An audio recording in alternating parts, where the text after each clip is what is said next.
Yeah, it was. All right, welcome to the July 8th meeting of the Historic District Commission. This is our second meeting of the month. It's a shorter agenda, but we've got some big ticket items. And because it's our second meeting, it looks like we're short a couple people, but that's okay, we have a quorum. So I will introduce everybody. We have Larry Booz on my far right, who is Good evening. our alternate, but will be voting. And Dr. Dan Brown. Good evening. Martin Ryan. Hello. Our vice chair, Margot Doring, is online, Zoom. Hello. There she is.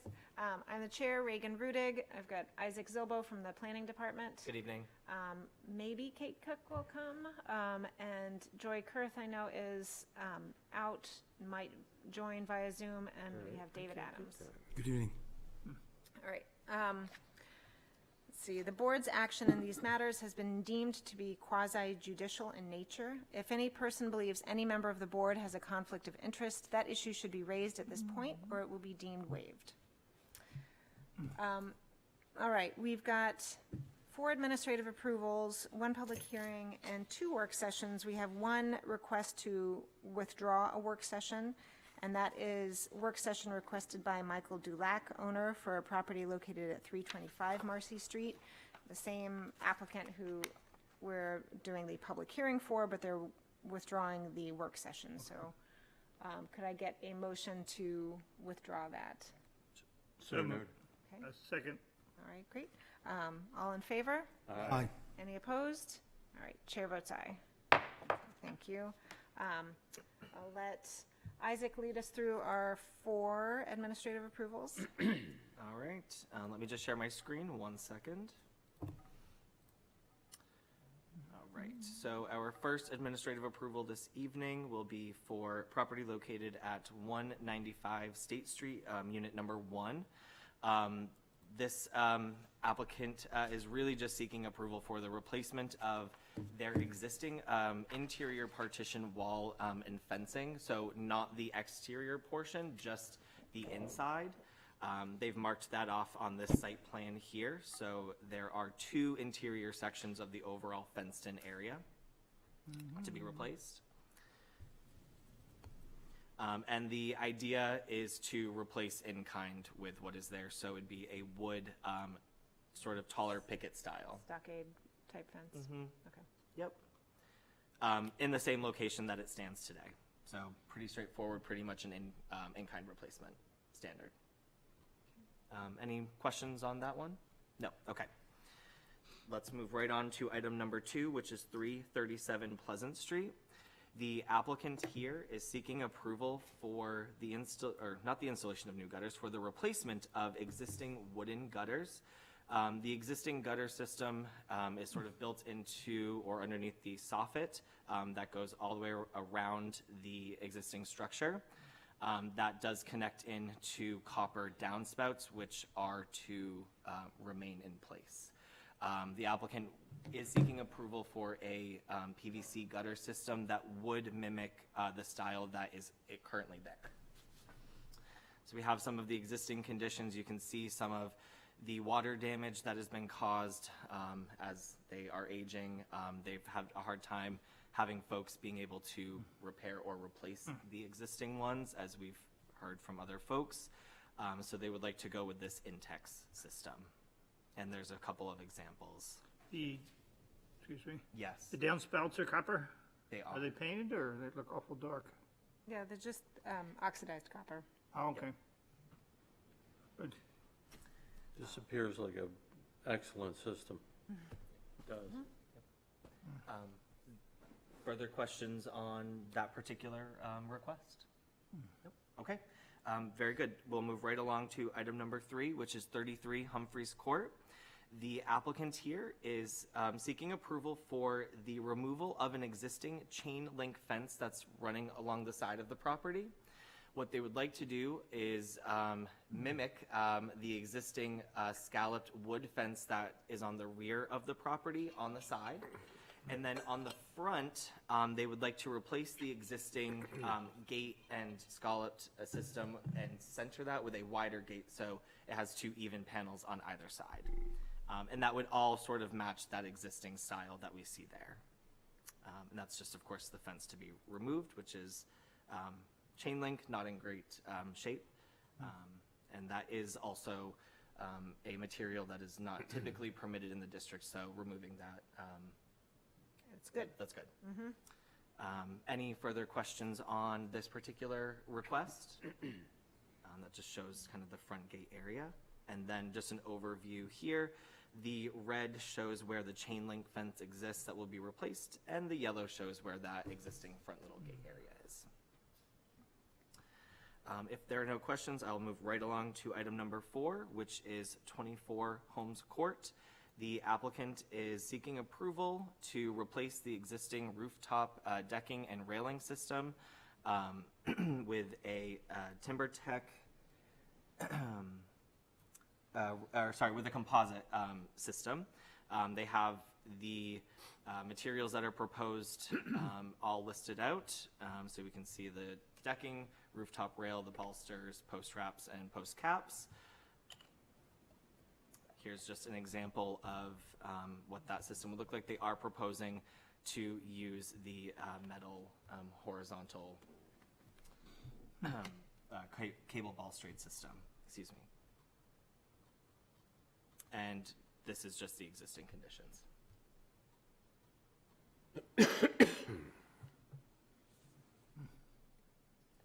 Any questions on that particular request? Okay. No, I'll say that it is, this is a new structure, at least addition on the back here, and I can imagine that a wood system this close to the water doesn't work very well. Yep.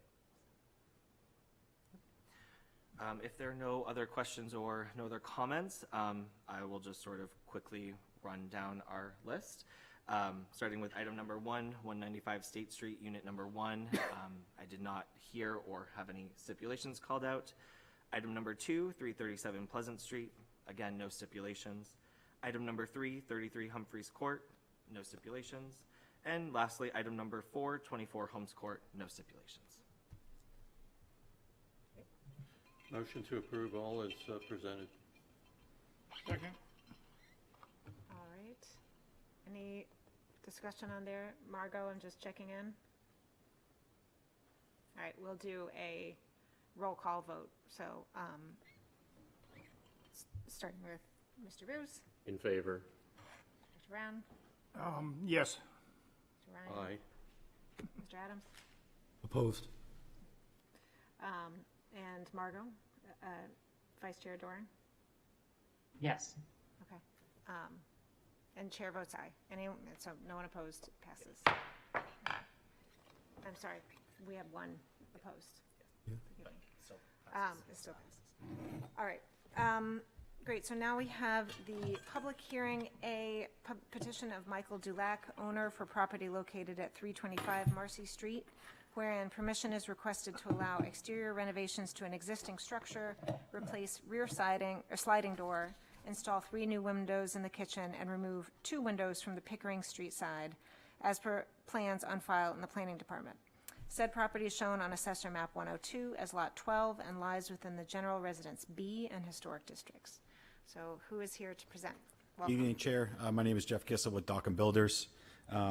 Just as it was read in, we're looking to replace a single window in a kitchen with a triple window, and then replace in the rear on that left-hand side that you can see over here that is a pretty nasty old vinyl slider with a new Marvin Ultimate French door. And then on the Pickering side, if you could scroll down a little bit. Yep. Isaac.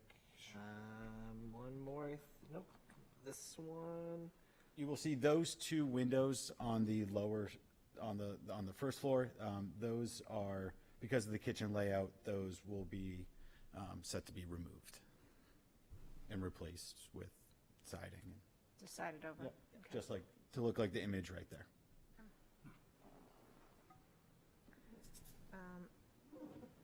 Great. Are there any questions?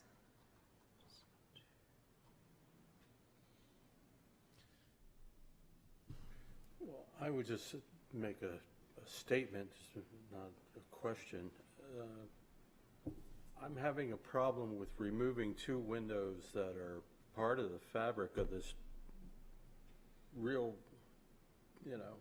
part of the building, and they're directly on the public side of the, right on the street. So we're going to end up with a blank surface,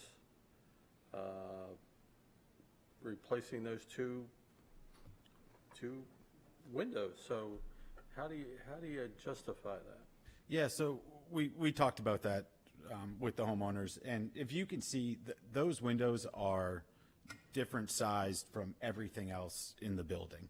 If you go to the front-hand side on the Marcy Street, all of those windows are consistent, both, at least on the first floor, they're all consistent throughout the second floor. When you take the turn around to the Pickering side, if you scroll back down, that first window matches the rest of the windows along the Marcy Street side, and then the inconsistency that we found of the two other windows that are these, ugly replacement windows that we just didn't feel like they fit the rest of the structure. And that's kind of how we got to, and I can understand we went back and forth with that.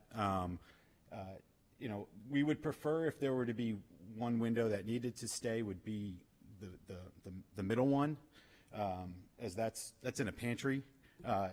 The other one, that is really kind of lining up with the kitchen design. And how old is this house? It's actually two houses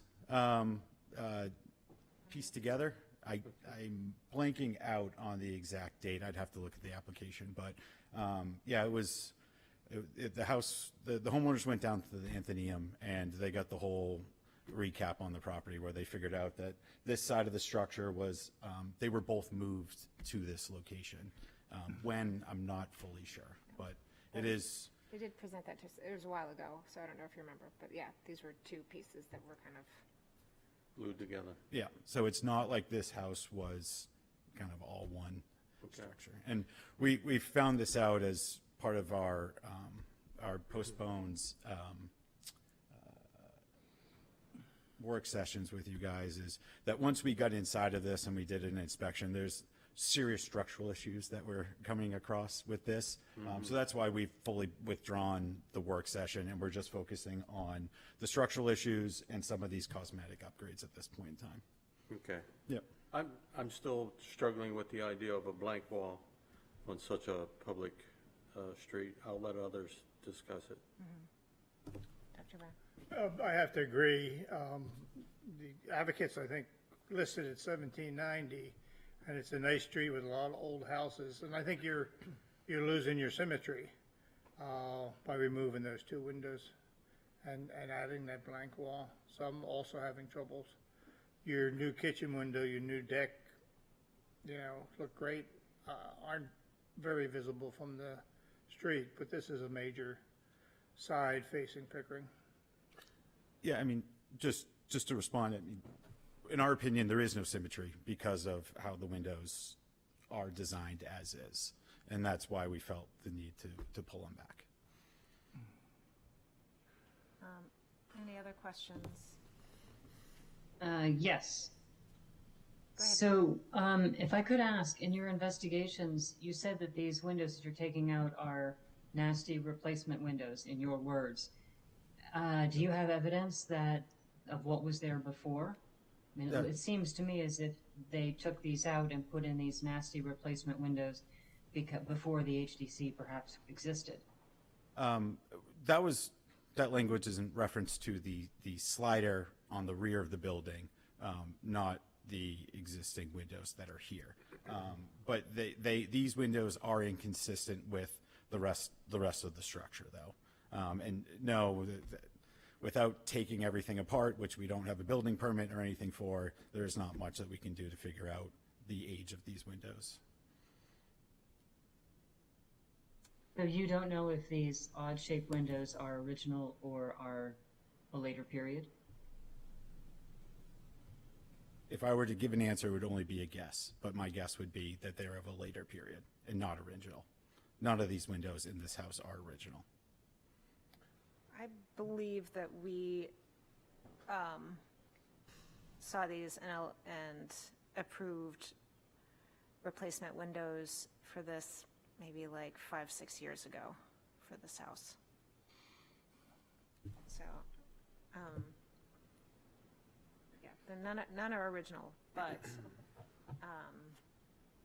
yeah, it's a funky, the house has a funky history. But you did say that you'd be possibly willing to leave the middle window in. And again, you know, I don't know, I think that even if you wanted to replace this with a smaller window or something that would fit, even just having some window there would be better than just a very long clapboard. Window where? If in either location, both locations would be preferable. I mean, in either, if you need to take out one, I think that one, in either location would be preferable to taking both out. Okay. Yeah, in thinking about layout design, you know, we have a range and a stovetop that are going in that location. It's really the only spot for it because of just how everything is laid out on the inside and how plumbing is run,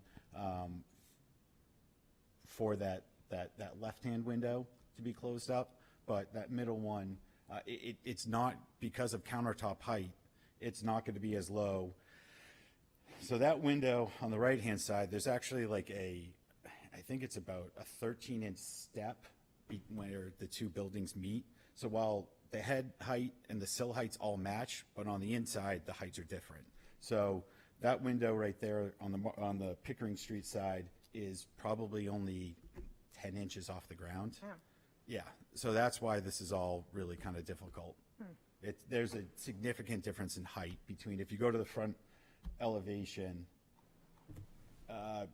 the house was joined to the right-hand side of the front door.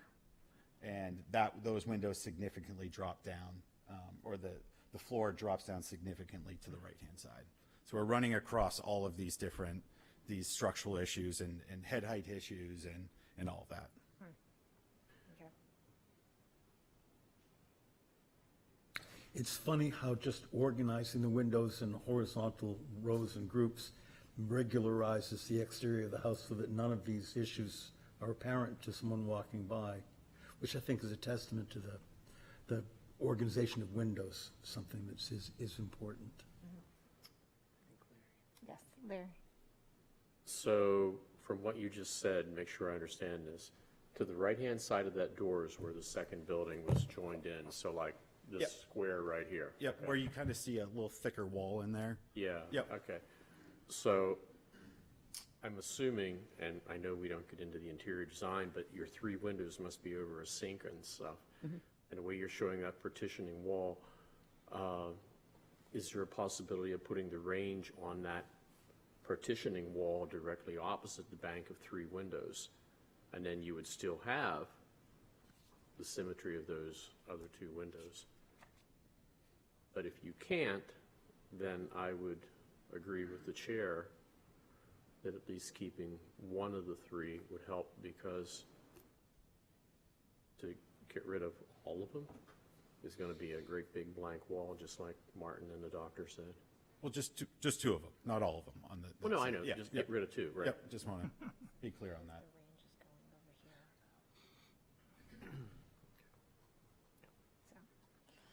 So, But if it appeases the board, and if that is going to be a sticking point with you, we would leave the middle window as is and in place, and not replace that window. okay. Thank you. And we would be asking to close off the one that is in the kitchen.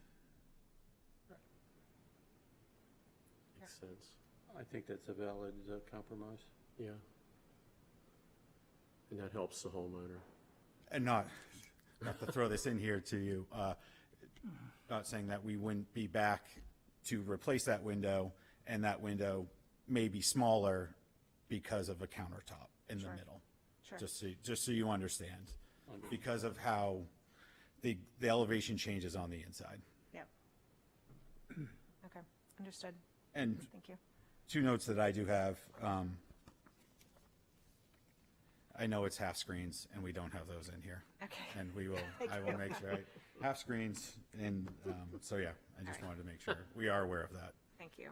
I appreciate that. And if you want to make that a contingent, that would be Okay. appreciated. Any other questions? Anything One about last the one. rear? Yeah. Would you size that to match the upper one or the one to the So right of it or left of it?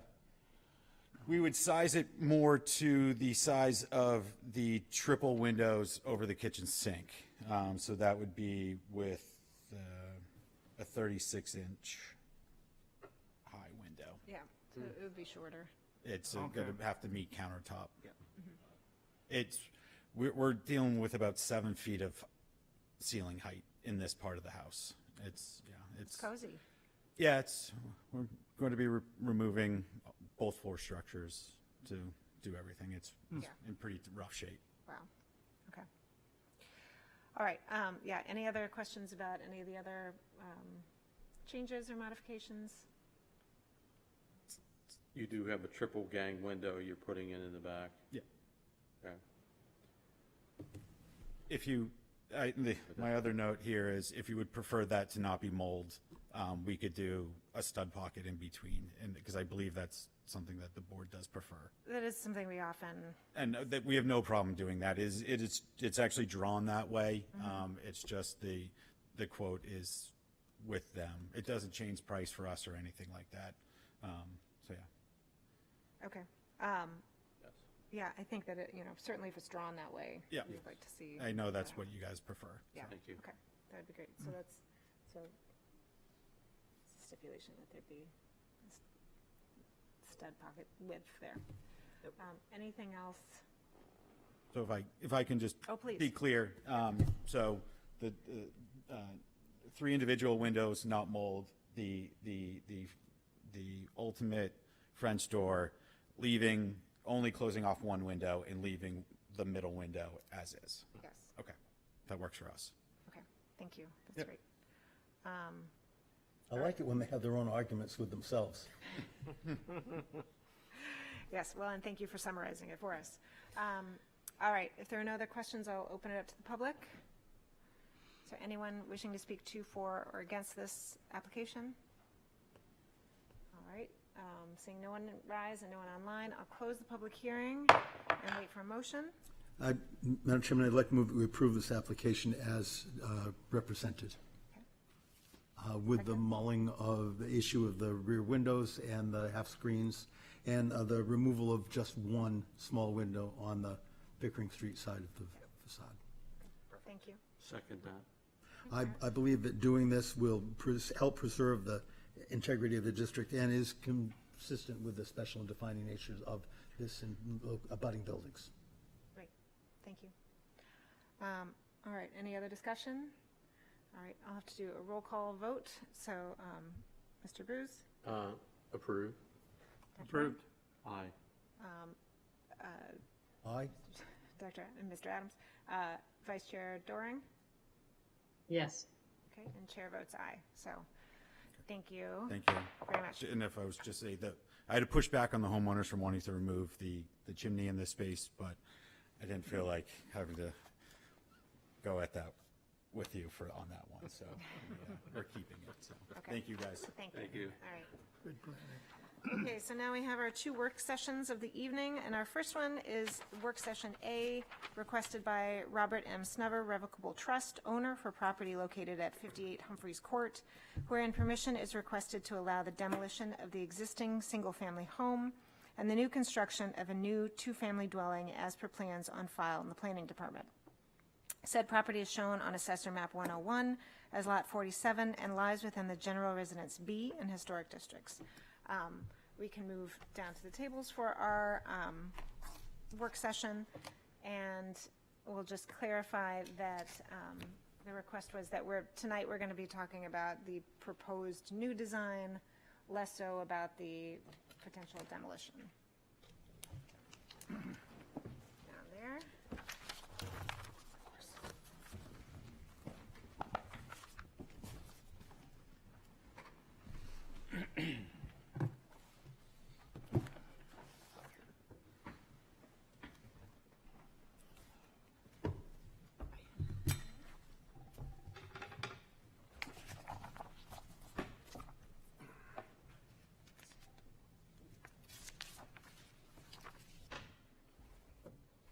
Thank you for coming back again.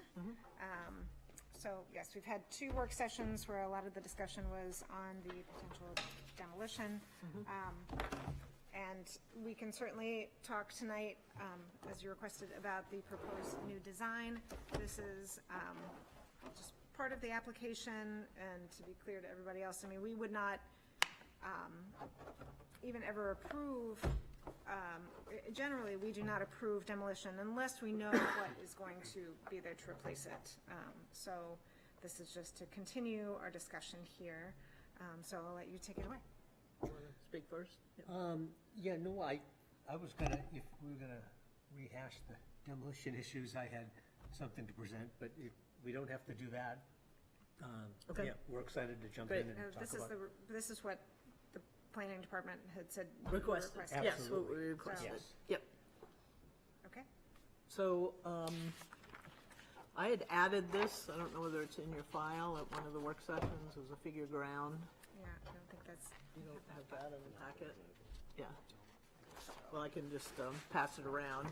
Basically, there's a little key at the bottom corner showing the basic lot just with the map geo, and the orangey color is a 2-story. I just wanted to give you a sense of, you know, the density of what we're talking about on the site, and how the yellow is a 1-story connector.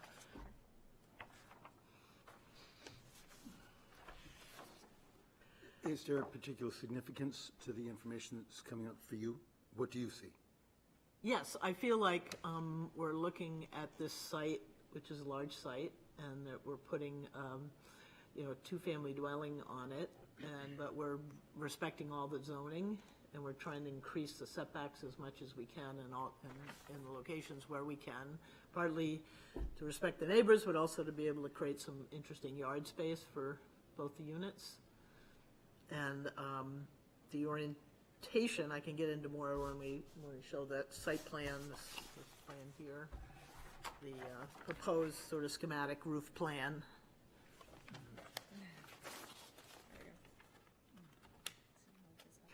Which, on the, I guess it's the north side of Humphreys Court,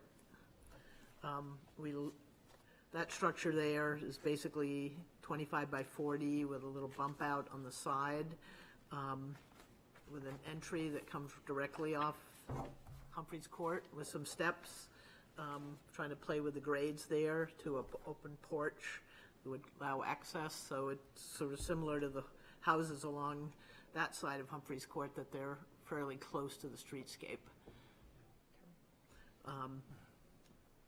And as you come around the corner, yeah, well, actually, on that yard side, we're, you know, minimum 20, but probably even more than 20 feet of a setback, where the city setback is 10 feet.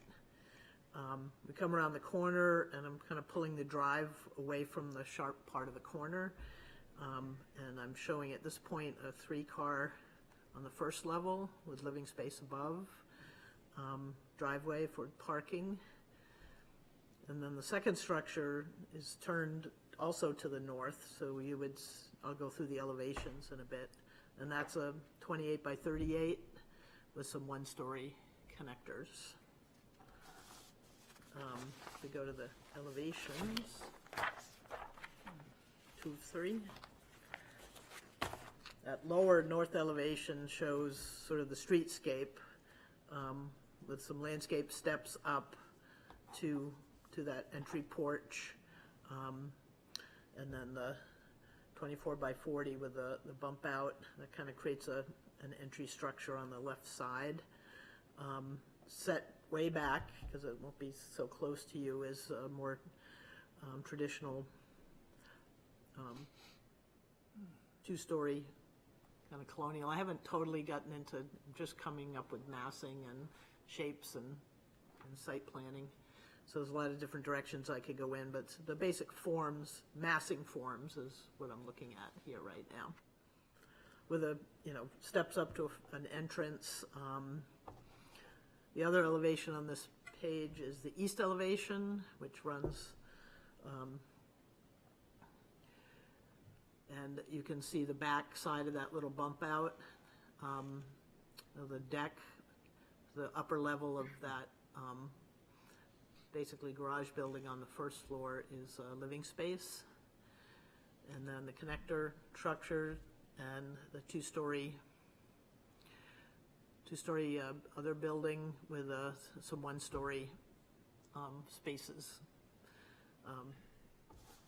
The nicest part of the site is sort of on that east side on both elevations in terms of light and views. And so I'm trying to create, and I've just started blocking in windows, but yeah, that would come later. The next page,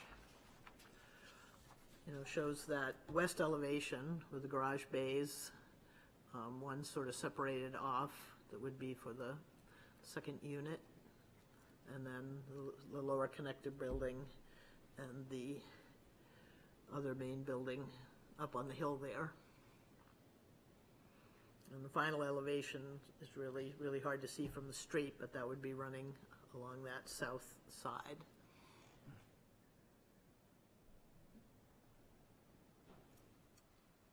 Okay.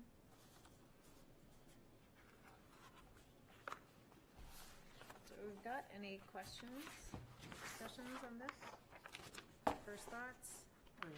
One quick question. Without the connector, would you be allowed to build two buildings?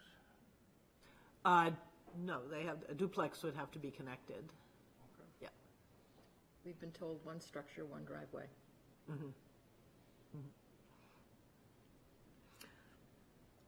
I'd like to ask just the simple question.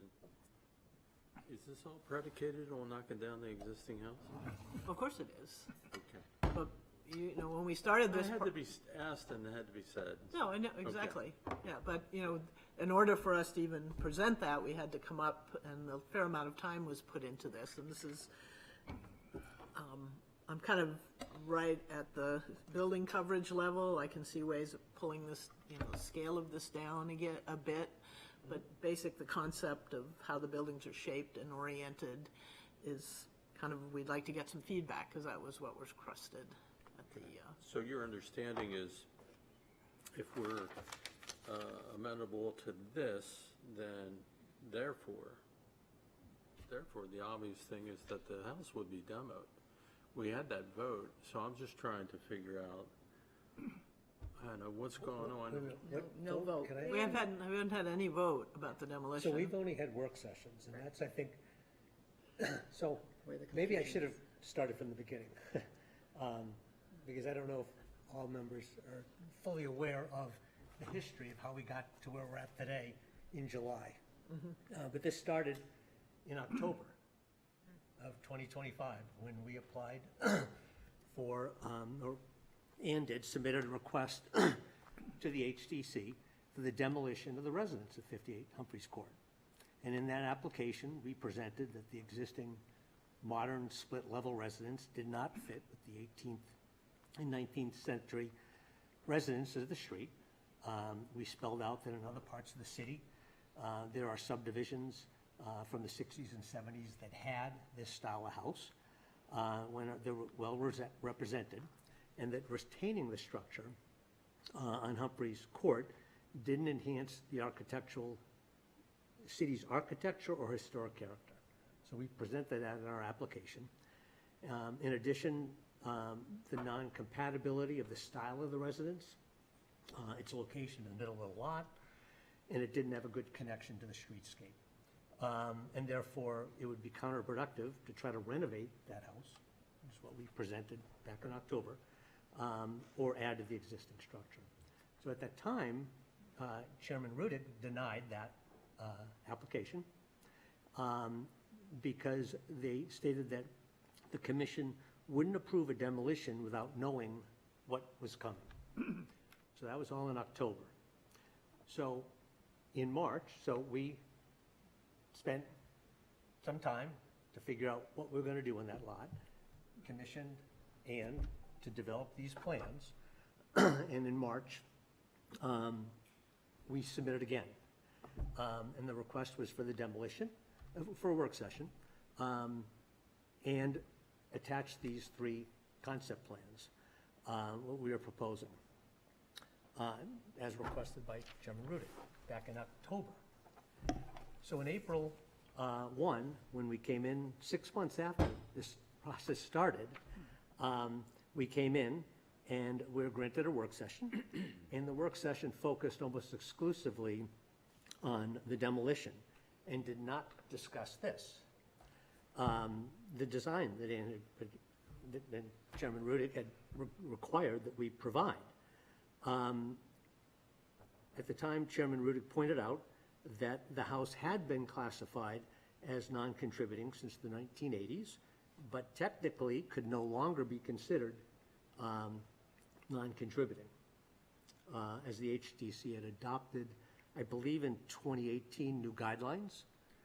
And those new guidelines had the addition that structures needed that turned 50 years old no longer met that requirement for non-contributing. It's the National Register district that no longer classifies that as non-contributing. It's contributing. So on June 3rd, and they requested a site walk. So June 3rd, I think we were all at the site walk, and we had a site walk that was requested, and then had a second work session. At that second work session, Vice Chair Doring pointed out that the existing 1968 modern raised ranch was actually classified as a Swiss chalet split level architecture style. I didn't know that. Split entry. Yes. I once again presented that the existing, in my opinion, the existing modern buildings design and materials significantly were out of scale with the context, streetscape, in contributing buildings in the neighborhood, which is the HDC's exact definition of what an intrusive building is. House met it exactly. While some on the board expressed concerns for the demolition at that meeting, because it no longer technically met this arbitrary 50-year rule, many on the board agreed with us that it is an intrusive building. It did not preserve the integrity of the historic district or maintain the special character of the historic district, whether it was technically considered a non-contributing building or not. It's my position that just because a building technically is no longer meets the arbitrary 50-year threshold definition for non-contributing does not make it contributing. It is what it is, which is an intrusive building by definition of the HDC. The April work session, unfortunately, was once again focused exclusively on the demolition. June work session. The June work session, right, for the second time. And the proposed concept plans that we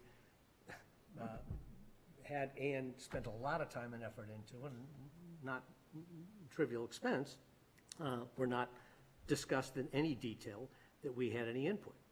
And that's how we got to where we're at today, why we're discussing this. So you're right, not right, there's no vote, but there's been a lot of discussion, and that's why we wanted to be here to discuss this. Was there a straw poll? No? No, so Mr. Adams requested that, and that was denied by the chair. There was no official straw poll or anything, it was just obvious. Nothing bonding. Nothing bonding, it was just obvious what commissioners had presented their opinions of. And when you say Right. obvious, my recollection, there was 4 people that felt that demolition may be appropriate. Am I right about that, gentlemen? I think so. Okay. So it was not obvious to me with four, and actually 4 of the 5 people sitting here today felt it was appropriate to consider demolition. Okay, so I think there is, I think we've all consented to sit here. There's been nothing binding, there's been no vote, there's been no straw poll. I think everyone had made clear, or at least voiced their opinions on the demolition at the last meeting. So take it as you will. There has been no, nothing We know that, said yeah. binding. I would just like to say you've got a lot of arbitrary and definitions and stuff in your argument there, and that's all fine. That is your opinion. There are, again, this 50-year time thing is not arbitrary. The definitions are not arbitrary or fixed. There is backing to all of these labels and classifications.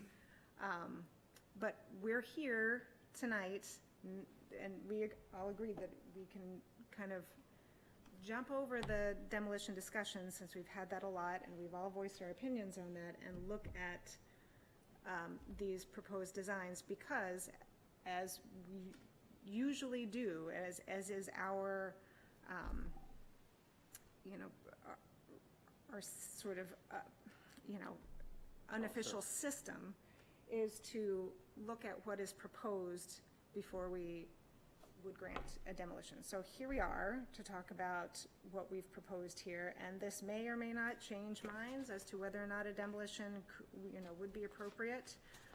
It's all part of the same discussion and We project. understand that, and we were just taking this time to finally spend a little Great. time So, looking at the so design. let's talk about You can the tear it apart. proposed design. Very well. Right? May I Yes, Vice Chair. start that off? Okay, so I have a couple of questions, Anne, about your thinking on this design. In terms of how this building fits into the neighborhood. And the most obvious one to me is a large 3-car garage, which is not something that I see on the streetscape. We see capes with detached small, either single bay or in one case a double bay garage. We see one that's been attached by a dog trot.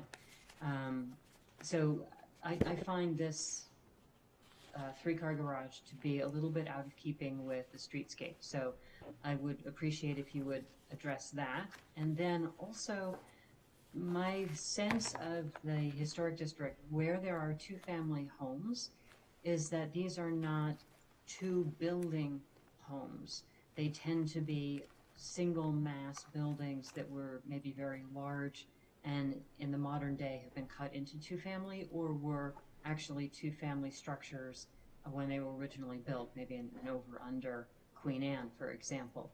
So could you address, just to kick off, those two things? Okay, I knew there'd probably be some pushback on that. It makes sense design-wise, the way it's located, it's set back about 30 feet from the street. It's not looking directly, there's one house here that has an oblique view.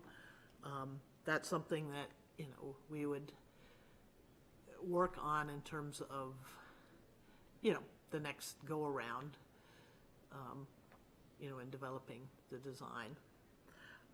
I think, given the shape of it, I felt like it was appropriate to have 2 entrances if this was going to be a duplex, that it was sort of more in keeping than some really large structure right in the middle.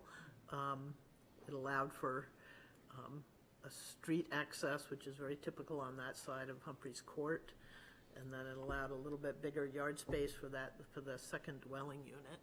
And I don't think there's any ordinance that says they have to be in just one simple roof structure. Yeah. I was not arguing it was ordinance. I was, one of the arguments that's been made for the existing building not fitting into the streetscape is that it's very different than the streetscape. And now you're suggesting that we put this sort of double building in, and I'm asking, how does that fit into the streetscape? Well, when you look at that street elevation, and I could play around, you know, more specifically, that north elevation, that would look more like a residential structure with a porch coming up, and the other one is set back quite a ways.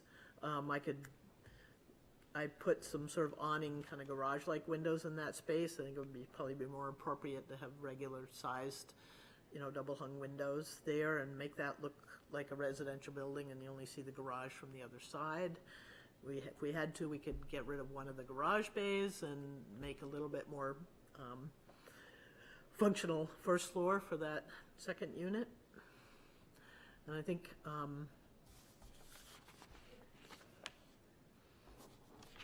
I don't know whether that answers your question. I can chime in for my Yep. 2 cents here. What you've provided here tonight with this handout, I think speaks volumes. When you look at the designs in the packet, it looks huge, okay? But this, I think, is wonderful because it shows that either of these 2 buildings is actually smaller than many of the neighbors' houses on that street. And the fact that I live in a 230-year-old house that has had no less than 5 additions added on it since 1770 or 1780, to me, this actually screams that you are keeping with that kind of historical idea where you've got 2 structures that, oh, we're joining it with an L, as you've highlighted in yellow. Yeah. So I actually like your presentation, whether you get the 3 garage bays or 2 garage bays. But I think this shows that, particularly given the size of that lot, it's not as massive as what it perhaps looks in. Like on a flat in elevation. this. Because only by looking at it here do you see its true relation in size in relation to the neighbors. Yeah. So I really like your idea. I like it a lot. And I think you know how I would have voted on demolition. So, Larry, could you but I pass like that? what you've done. Oh, yeah, pass sorry. it down. Yeah, you There you go. came in later. Sorry, I'll just welcome Susan Strauss, who is our, Yep. other alternate. This is the city mapping. I think is it Map Geo? Every town has something different. But just to explain, this is the lot here, and then these are the 2-story, and that's the 1-story structures. I just wanted to show it as it relates to the other structures in terms of spaces between buildings and, yeah, how it relates to the streetscape. Yeah. And the garage bays are, Right there. Here. Yes. Right there. Yep. and we've gone through the recommendations for the HDC, and it looked to us that you prefer to hide cars off the streets and off the yards. So by having them in bays or like a barn type thing or whatever you want to call it, however she can do it, you get them off all of that. And so when you say, oh, it's a 3-car garage, well, it sounds massive, but it's really just hiding the cars. And when I first started playing around with this, I was thinking the old, even though we're not, you know, parts of Portsmouth were like parts of the farming community. You'd have the big house, back house, little house, barn, that kind of, sort of like a barn type structure that had living space, connector, and then the main house.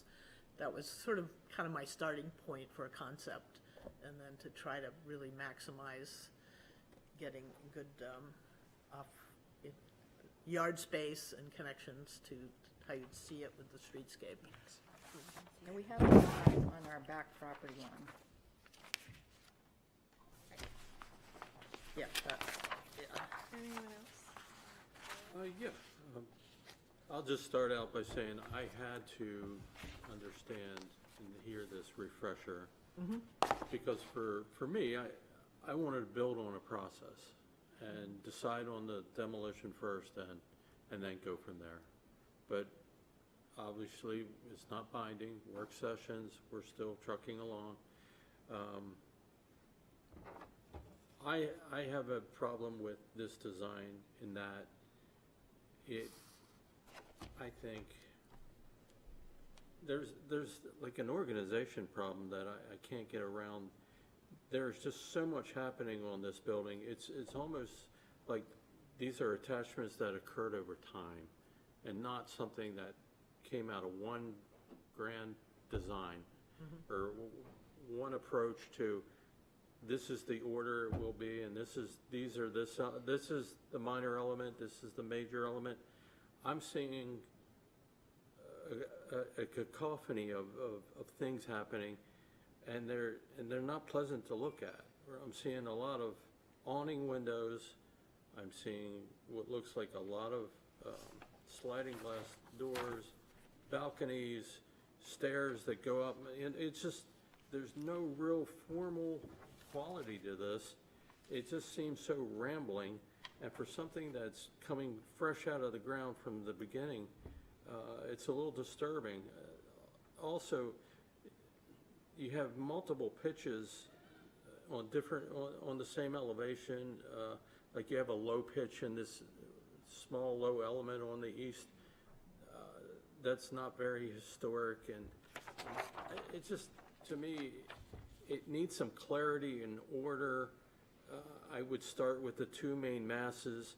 Two main masses have the same roof pitch. Okay, yeah. I'm just saying, I would start with the two main masses, and then sort of try to bring some order to it, because right now it's rambling. And Are I you just mainly thinking on that east elevation? in plan, in elevations, and I have to agree, why can't the vehicles come to the back of the site and have the doors face the back of the site, instead of being such a prominent feature on the street, right at the corner? I just feel like that's Very, a positive thing. It's steep. it's a very sloped, steep site to like Understood. bring the amount of infrastructure and driveways to bring stuff around and to have them hidden is. You know, retaining walls, and I understand that, I get all of that, but I think for us and our concern as a historic committee, or historic district committee, we, appreciate the difficulty of it, but it's still, it doesn't really add to the character and the historic character of the neighborhood, so. We didn't want to run a driveway up the back where the neighbor's only 3 feet from his lot line. So we were Understood. very Well- careful about trying to be respectful despite the fact that Also, they the don't places where you agree. can access the site on, the lowest part is on that curve, and then you have, fairly high. I appreciate the difficulties, but I'm just telling you like I see it. I should have done it smaller and not done any windows, just sort of massing, because the massing to me feels pretty good, in terms of how Yeah, it I'm goes seeing together. a lot of awning windows, it appears in shape. Well, that east elevation is, the only part you really could be able to see from the street is the little, and I did change the pitch of that. I felt like it needed to be a little steeper on that little bump out on the street side. But that's really facing all the yard space, so sort of almost, because it's a L-shaped road, it's really the yard space that's not really visible from the street. So often we have a little more flexibility with window, more picture window or slider. There's only one, there's two on that side. There. Yep, Yeah, I've said enough. okay. Anyone else? I think I'm not having a problem with the three-car garage. And also, I think your picture shows that the outline will be the largest in the block other than the old school. So mass-wise, we're trying to fit a lot in a small neighborhood, and it may be too much. I appreciate the difficulties of this lot, and I think you're doing a nice job keeping a lot of the grass and a lot of the yard. But it's a shame that that sweep of Humphreys Courts comes around again and exposes all those garages. can I throw something out? Even though I like it as presented, I'm not going to backpedal on that. But in reference to what Martin and the doctor said, if it was a I can't speak. If it was a two-bay garage, it would look more like a barn. And that would reduce some of your massing, and you'd still be able Yes, to yep. squeak in two cars. I would like to see you guys build this, obviously, but I don't know if that would help or if that's something that, Yeah. you know, your clients would be amenable to. And- That's why we're here. Okay, Yeah, okay. yeah, we're just getting feedback from this, you know. Back. Well, Yeah, my thing- I can see plenty of ways to tighten this up and, yeah. Well, my thing is, and even though each project stands on its own, and I understand that. My thing is, I think like last year at one point, we approved you to take a single-story ranch and make it a very tasteful colonial, and you did an excellent job on it. I wasn't here last week, but the commission voted to approve a developer to take down a building downtown from the 1800s. Now, he is saving the front, but the front ain't the whole building. So that was approved. So my thing is, you guys are homeowners. How do we help you do what you want to do? Because if there's going to be an error, I'd rather err on the side of the homeowner than the developer. You know what I mean? So I'd like to see you guys be able to accomplish what you can. And it's a very slippery slope that if some things are approved to be torn down and others aren't, well then, that's kind of like who's here and who's not.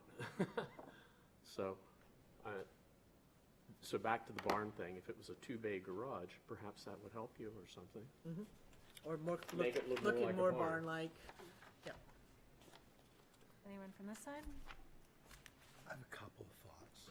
Was that? I have a couple of thoughts. We're having a free-ranging conversation. Yes. The sensitivity of the garage element, I'm not a fan. It doesn't speak to me of the neighborhood Queen Anne architecture. The little capes, I mean, we have two elements there. We have the little capes and the Queen Anne houses. The little capes have little garages, and the Queen Anne houses, if they have garages, they're sunk way to the backs of their lots, at least typically. The plan that you've given us is skeletal, got that. But when I look at the elements of it, I don't get the rigid formality that we sometimes see, playful but formality in the Queen Anne architecture. Again, it's just a few lines, and I know that. I think the whole thing is weighted too much on the garage. I think there's too much weight there. I'm bothered by the main block house. Doesn't have a presence on its gable end. The Cape-style houses have a broadside, as in the colonial style of architecture, broadside to the street. But the Queen Anne houses represent a distinct change in our native architecture of putting the gable end to the street and having that have a formal entryway. And that's the place where the porch and all of the porch elements, the drippy stuff that happens in Queen Anne architecture all happens on the front of it. We like that. I mean, that's what we expect to see. So this building is broader, is a three-window facade where so many Queen Anne style houses are two-window facades because of that Talking gable about end. the gable. Because of the gable end. And so that, it just keeps rattling around in it. You thinking New Englander or more formal Queen Anne? Well, okay, the formal Queen Anne thing, I don't know if you want to get into that. Yeah. I'm a woodworker, so I love that stuff. I've traveled the country to work on things like that. But I know that that's not where we're going, and we're not trying to force the client's hand to do things that they don't want just to make me feel like it got pretty. That's not the point. I'll go along with Larry Booth on that. But it's still, I think if we're going to have any kind of conversation, even New Englander, with a building the size of this thing, with the accoutrements that you look like you want to include, a porch would go a long way. The next thing, the front door on, and have I done this? The front door doesn't aim at the street. The front door is facing the other part of Humphreys Court, and it's somewhat occluded, in your drawing at least. It's somewhat occluded because of its setback by the garage also. So our view of the front door is shaded. I don't think that helps anything at all. And I'm going to go along with the idea of, because I'm having difficulty with the garage, and because I'm concerned about the mass of this being at least one of the largest things on that street, if not one of them. Two birds, one stone. If the garage came up the backside of the lot, so that you could, and I don't know the numbers on this thing, but then to have you turn into the back of the house, it'd be terrific if you could depress some of that garage. In the process of doing that, you wouldn't have to build over it. You could build to it or on it. Your ancillary spaces could be constructed not starting at the second floor, but starting on top of a lowered garage.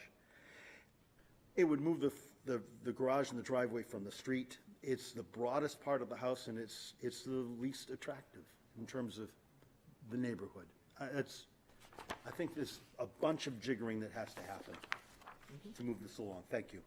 So the comments that have been made by others resonate with me. And one of the things that really struck me when I went to visit the site was the degree to which the existing building feels snugged into its spot. And even though it's different from the neighbors, it has a belonging look to it. The outside materials that it has, the setting with the trees and everything else, it's made a little home, and it's hard. And I'm not saying don't knock it down. I'm saying, what are you going to do so that this feels like it has a home there? Because right now, definitely the garage is an issue for how I'm looking at it, but there are other aspects of it, as David pointed out, that don't accomplish that. I have another, when Dave was talking, I love his input. The only way to do this is just flip this thing around here. So I don't know if you all can see this or not, but if I understood what Dave was saying, you can't see the entryway for part of this. Okay, so if this is slid so that the L, for instance, lines up with that, that addresses Dave's concern. My earlier comment about, well, what if you made it a two-bay garage and it looks more like a barn? Memory serves me correct. Oh, shoot. You already got two bays coming this way on the existing structure. So anybody, This one. one? Isn't it wide? It's a big, It's a big one. it just, it's what you see when you Right. go around the corner. So what if you, I'm not an architect, you two are, and I'm not a builder, Dave is. But what if you, instead of these bays coming out this direction, what if it's two bays, not three, because you lob that off. What if you have two bays coming out on this street, then you get rid of this great big drive thing, then you've got grass, then you can actually have like a winding walkway coming up to the entrance, and if this is all bumped back a couple feet, then that addresses Dave's concern. But you'd have garage doors on the street. Well, you do anyway. Right. I mean, now you do. Yeah, but right on the street, and also, yeah. Yep. So, It's So, just but a we thought. can just take, yeah, Yeah, I'm not gonna, here we go. yeah, I understand this is a work session, I'm getting feedback, yeah. yeah. I'm just shooting I compromises. was, Yeah. does Counselor Cook is here? Do you want to come up and join us and give a little feedback? And then I'll see if Margot has anything more she wants to add. Sorry, I had another commitment for the city. That's right.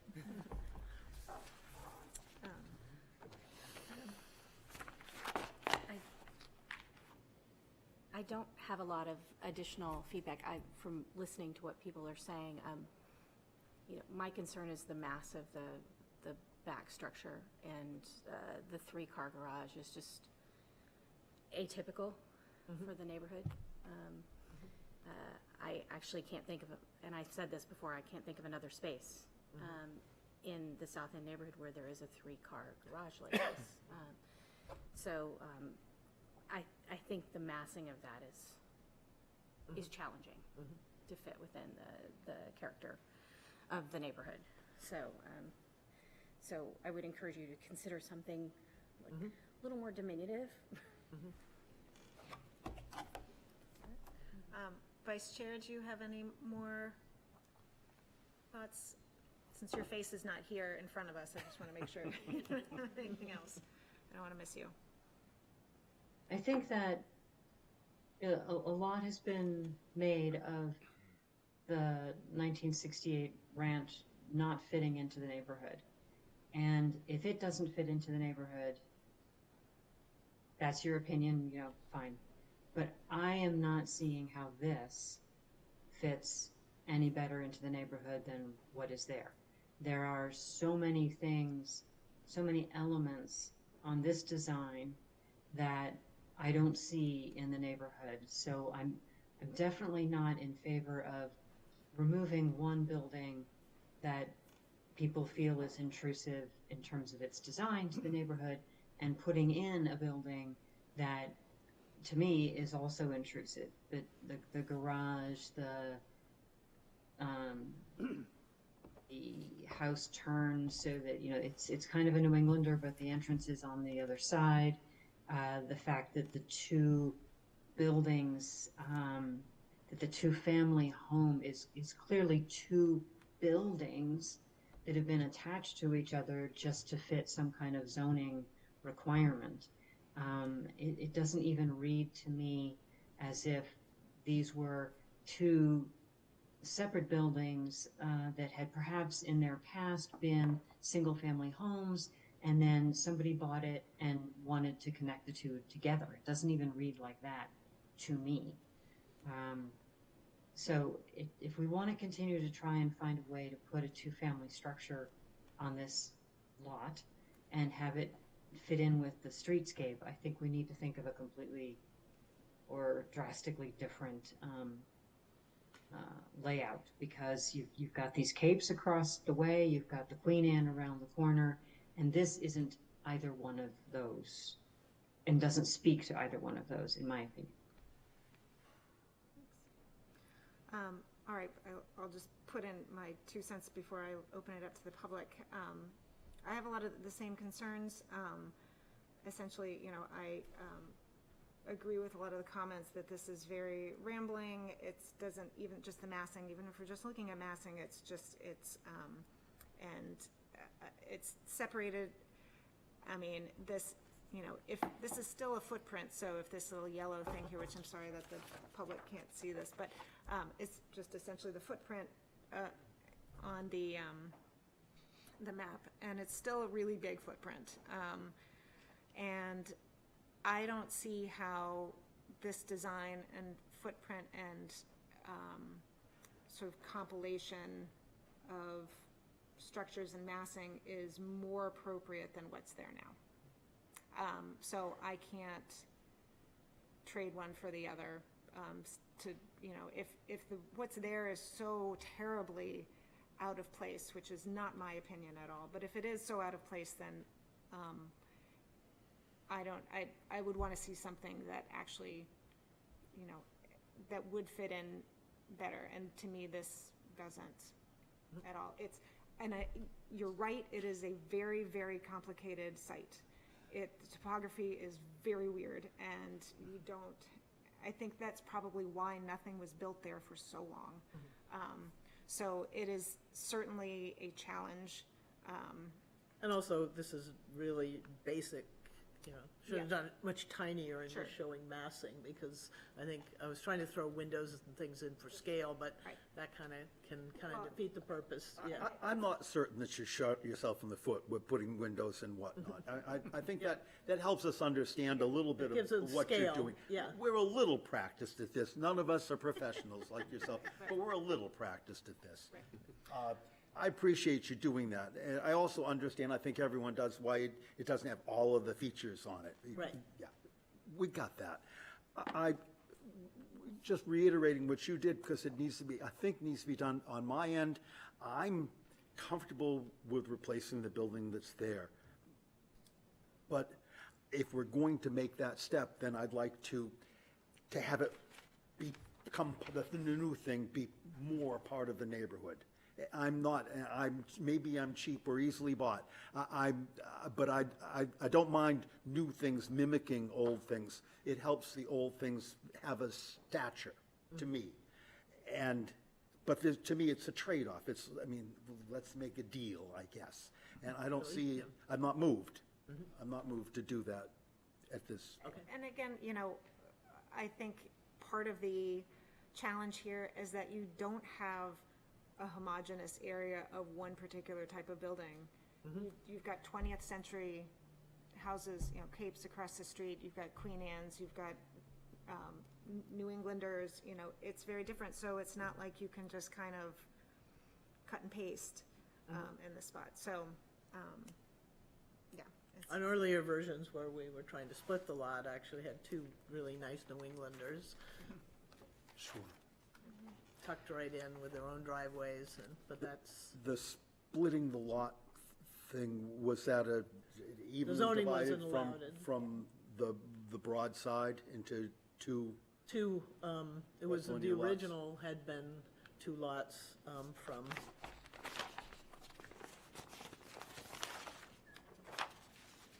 like right here. Sure. Two, like that. One would have been extremely challenging for There were vehicles. retaining walls and, yeah. Yep. But anyway, that's, but this is why you do a work session, get feedback. It's a We give and take. appreciate Yeah. feedback. Thank you very Yeah. much for taking the time, Yeah. despite the fact that, This is what work sessions are for. thank you. Early in the process. I do want to open it up to the public, Yep. because that's also part of the work session. So if there's anyone from the public who would like to come up and speak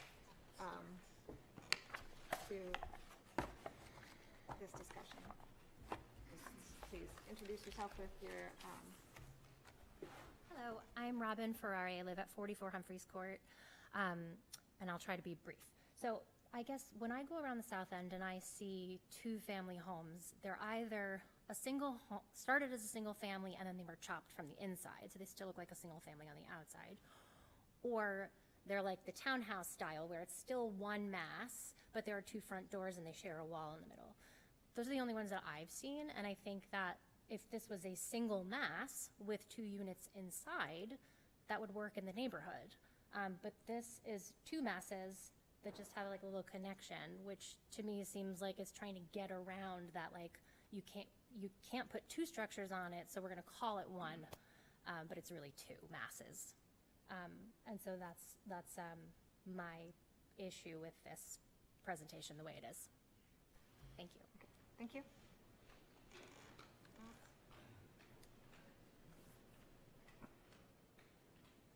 Howdy.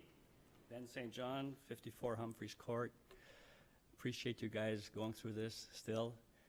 I'm disappointed in the presentation, although I understand it's in first phases.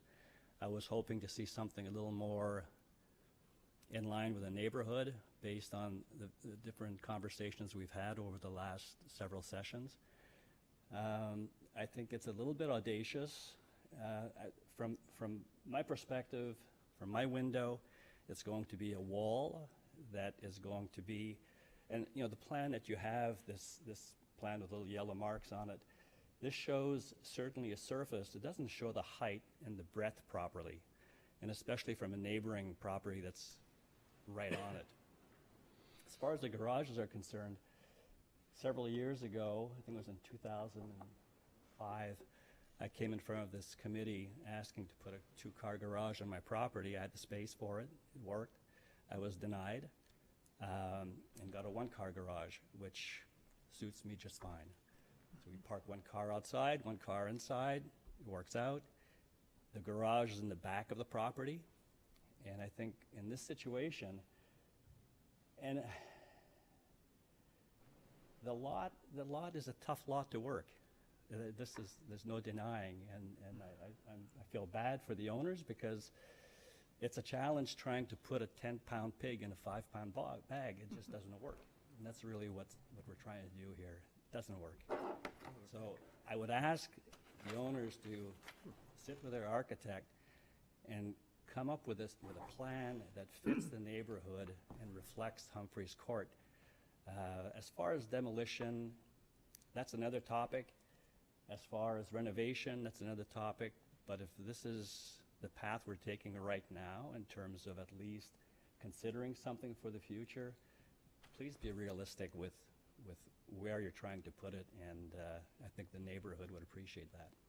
Thank you.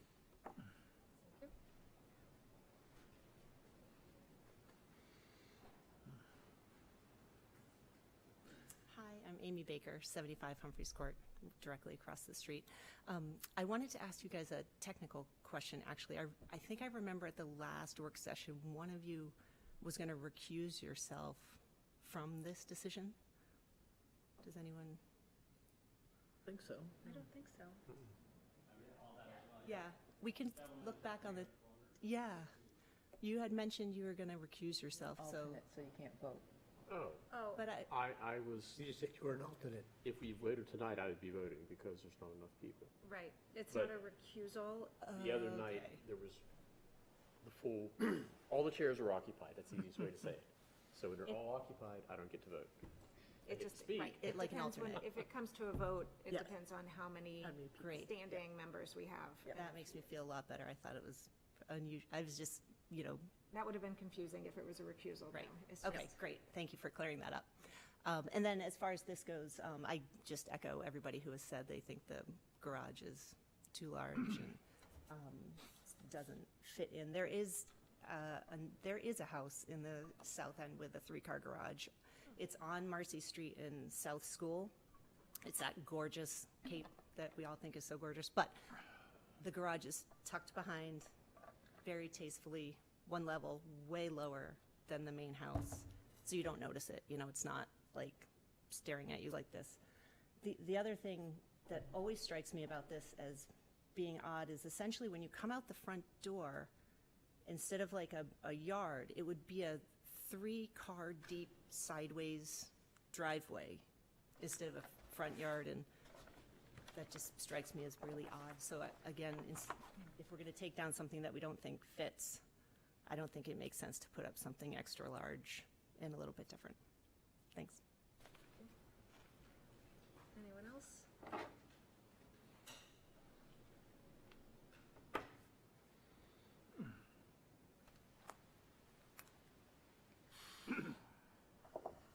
Bob Gunning, 43 Humphreys Court.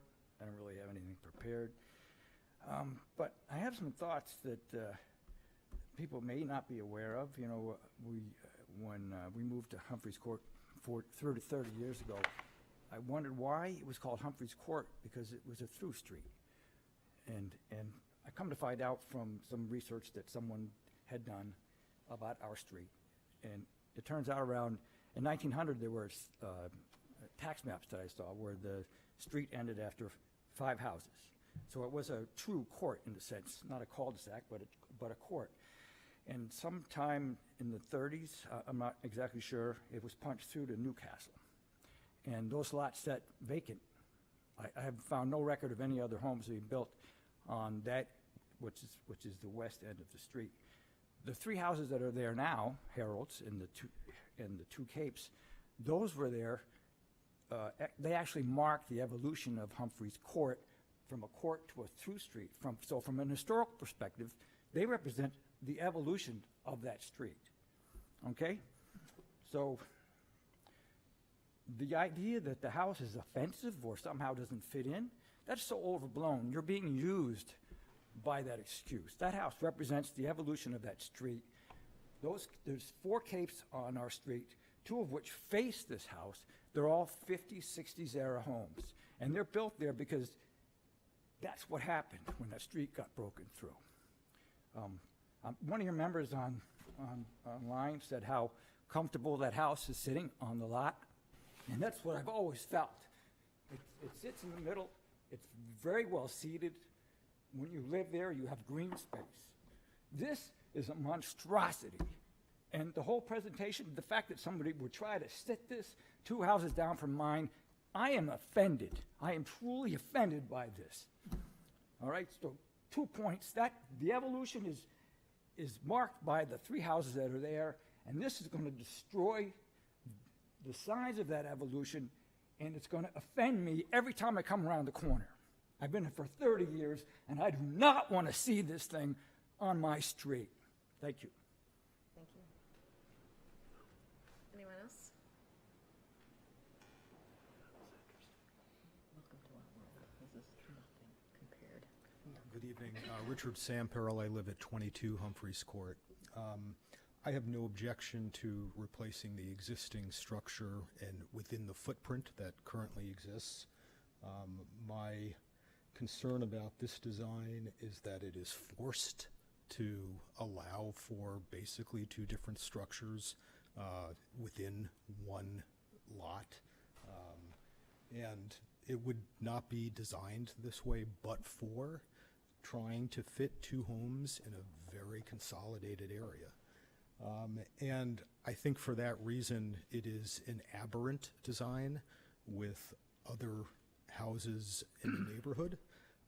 Not in terms of necessarily height or even width. It does maybe share in its design certain similarities with other properties, including my own in terms of height. But in terms of the way it fits in the neighborhood, there are certainly no other houses on this street that have 2 different houses on the lot like this. I can't think of any others within the streets surrounding this area. And so I look at this design, it's, I think, a sacrifice and an accommodation to try to fit this particular structure of 2 homes with an artificial connector in an effort to do something on this property that is not designed for and not consistent with the rest of the neighborhood. So I would encourage you not to approve a design like this while I have no objection to replacing the existing structure. Thanks. Thank you. Anyone else?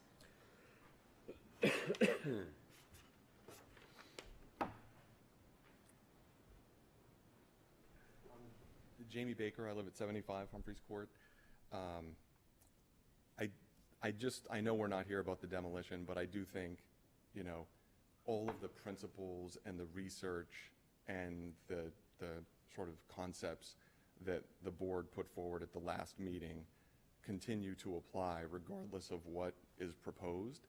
It feels like we're in a situation where we're going to propose something that, in Ann's words, knew there would be pushback on, and maybe that's going to be sort of downsized and decreased and changed so that it is more appealing to maybe approve the demolition of what's currently there. But it doesn't feel to me like that's a fair trade or a fair concept, because at the end of the day, the preservation concepts either apply or they don't. And I don't think it's, you know, if this is improved, then okay, fine, we'll give it to you, despite all of the arguments that were made at the prior meeting. With regard to this particular proposal, I think obviously everybody's talked about the 3-car garage and said she knew there would be pushback. To me, that feels like sort of cheap and in bad faith, but I understand the concept. I think what is the main structure doesn't face the street, and the 3-car garage does face the street, but also the side of that building sort of faces the street, but that's not really where the entrance is or would be based on where the garages are. So basically, to me, the main structure is in the back, and you can't really see it if you look at the front entrance of it.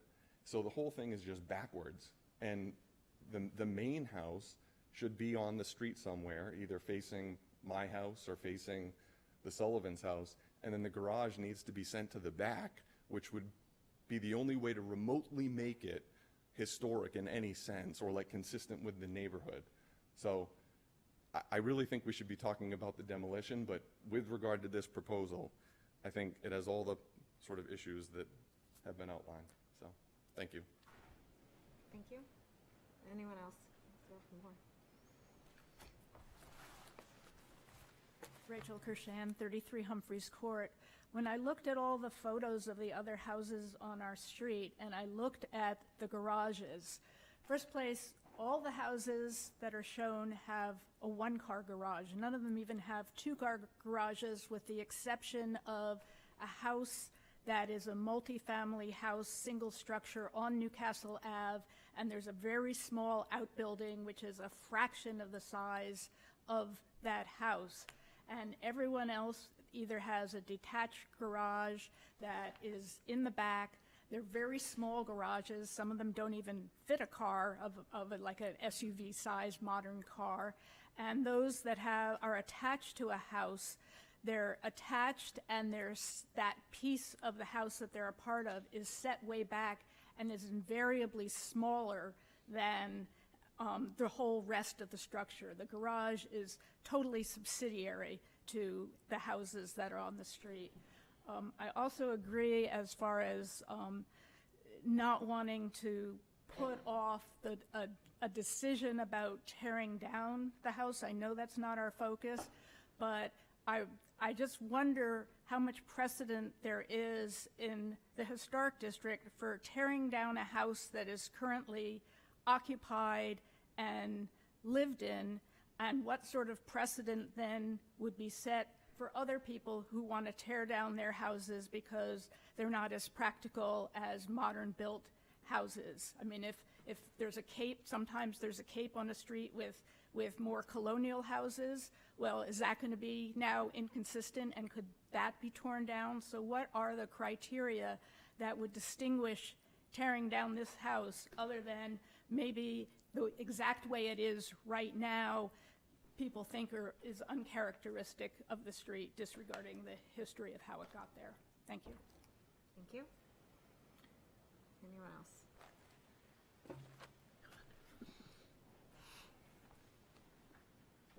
Hi, I'm Andrea St. John. I'm at 54 Humphreys Court. And I wanted to echo what Rachel said, that this isn't just an issue of what's going on in Humphreys Court, although obviously that's forefront of my mind. But there was a board member who mentioned something about this being a standalone project. I would strongly suggest that the board not consider this in any way independent of the future of our community, which we all love. Thank you.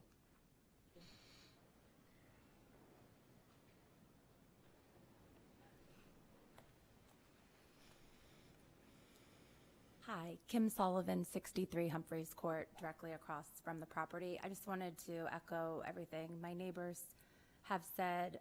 It just seems pretty clear from the diagram. It's an attempt to build two houses on one lot, which they've already been denied the ability to do.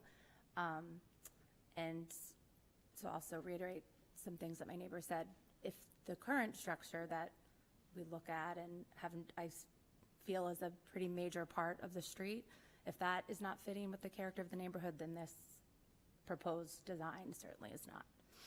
Thank you.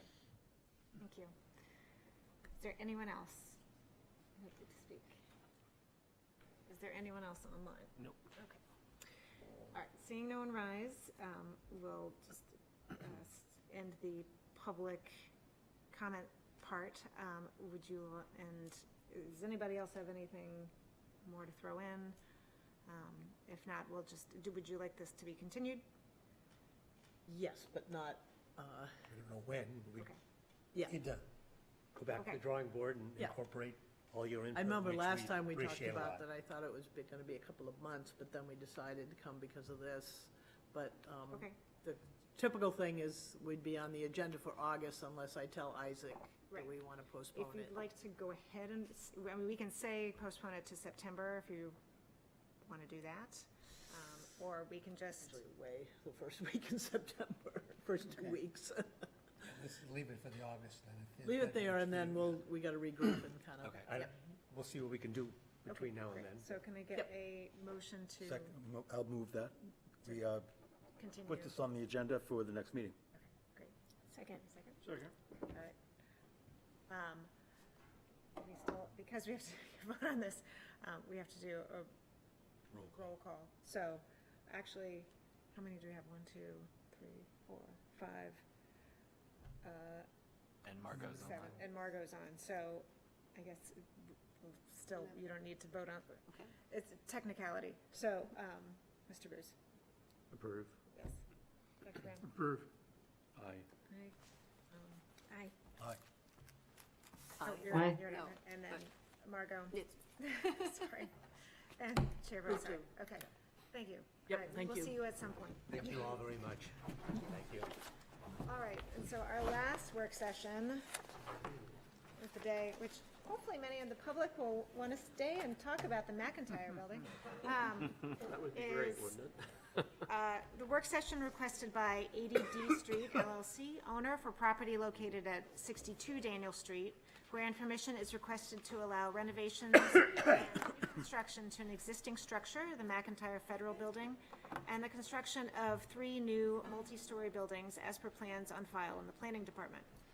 Said property is shown on Assessor Map 106 as Lot 8 and lies within the Character District 4, Character District 5, and Historic Districts. Welcome back. Thank you. At least it's not 11:30 p.m., so that's, we're off to go. We're not, yeah.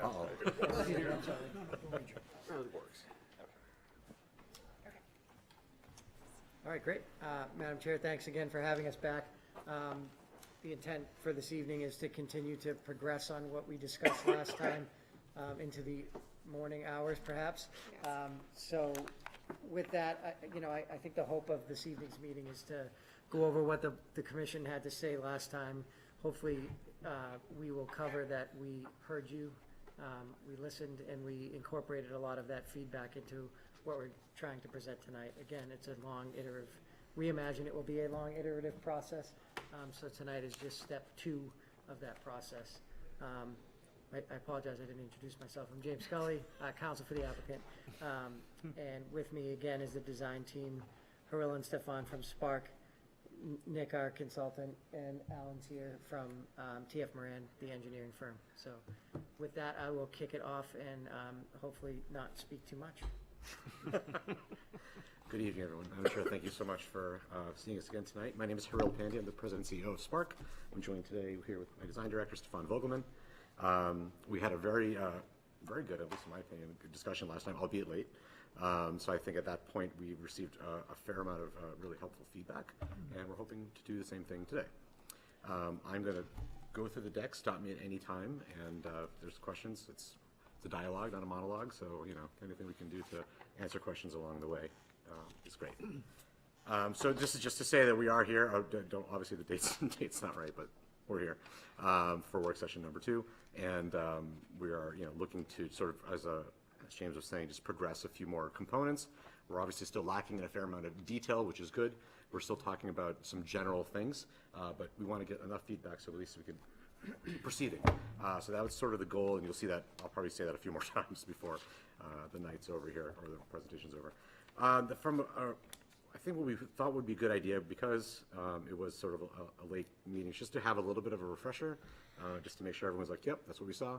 And then after that, kind of synthesize a little bit of what we heard. And then just talk about the 2 components that I think that were really important to everybody, just like the ground plane and obviously the massing and soon to be facade down the road. So that's really the intent of the presentation overall. So we start with a refresher. We talked a little bit about how we want to reimagine what we're calling Linden Square. Of course, we talked about why it's Linden Square, because of the former Linden Street that used to run up the middle. So we thought, that would be a great starting point, at least, to start with that. And so we started with talking about the existing conditions, what the zoning and design guidelines were the last time. I think we went over those, several pages of that. And we sort of acknowledge also what the prior planning efforts were, and where that sort of was, up and down on it. Taking all that and sort of moving to the today, we're going to talk a little bit about the context, some of the site conditions. We'll review some of them, not to be iterative of the whole thing again, but just to sort of talk about the headlines of those things. We've started a little bit of design concept, and I mean that sort of very lightly. There's no windows and doors, but at the same time, it's more like we're thinking a few moves, and I guess the idea is like, good idea, keep going, or hey, hold on, let's talk about this. And there's many to choose from at the same time. So we're not saying it's going to be this and react. So I think hopefully that starts a good discussion. So as I said today, that's the feedback we're hoping for. We do have guideposts that we still believe are strongly in, about community, making a place for the community to come to, et cetera. We want to be contextual. Of course, some of that's a little bit in the eye of the beholder, but at the same time, I think context, at least from a design perspective, is very important. This block happens to really allow a tremendous amount of connectivity through and to the site as it is. And then the preservation reuse, of course, of the actual McIntyre building. This is a generational project. In many ways, I'm sure you've seen it many times over several years. So there is an opportunity here to really do something wonderful and preserve not only Portsmouth history, but also progress the future of Portsmouth's architecture and design as well. To no end, obviously, this is going to have some economic vitality. We'll talk about materiality. Accessibility is a big one, only because the site's sort of challenged in many ways. So how do we go about solving those pieces? There are a few ways. And then sustainability. That's just really good practice as far as architecture and design is concerned. Whether we're talking about all electric buildings, sustainable materials, et cetera, that's all down the road, but very ingrained in what we will ultimately present. As a reminder, not that I have to tell you where the building is, but just in case anyone wants to refer back to this is the site as it is today. And I'll say again, there's an opportunity to make this a go-to and a go-through site, and currently it's sort of neither. And I think that's important for a block of this magnitude to actually be more of an integrated community, to personify the building, a community member, in a way. We talked a little bit last time about the heights. Now remember, these heights are in respective to themselves. So if you're standing in front of the McIntyre building, you're 65.8. If you're in front of the church, so the street moves. There's a pretty big grade differential from one side to the other. We talked about that. So just grain of salt when you're seeing those dimensions. We spent a fair amount of time talking about some of our observations as we went around the site last time, just about land use, how we're talking about pedestrian connectivity, how it's relating to the scale in the neighborhood currently. McIntyre is a big building, right? So I think we want to just make sure we're not only responsive to that, but responsive to the things that are around it, and even on a broader basis. Site activity, activating the site, I think, is a big component to its success, and that means commercial activity. It means potentially people living there, et cetera.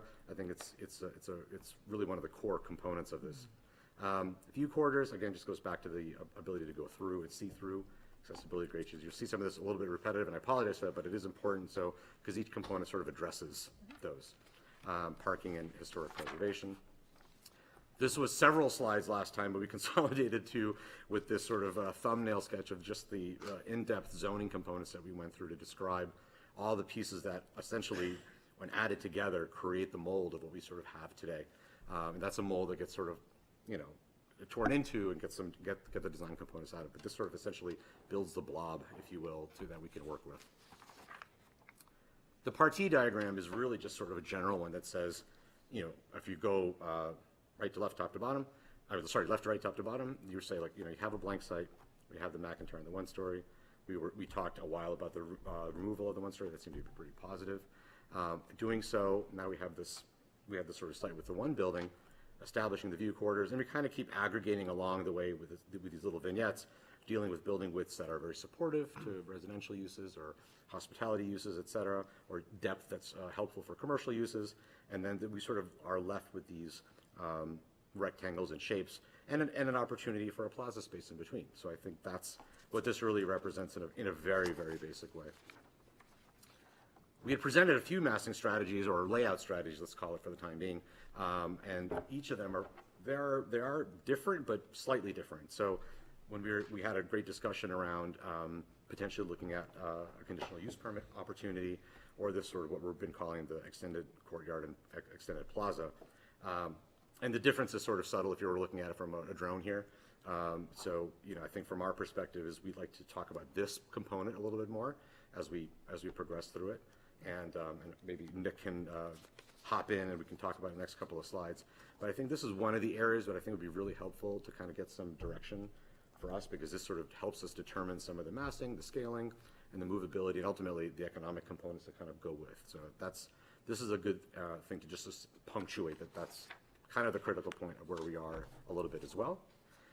In that option, we're talking about the use of, the mansard roofs with a 4-story. The buildings A and B are pretty much the same in both conditions except for the penthouse on building A. McIntyre obviously stays the same.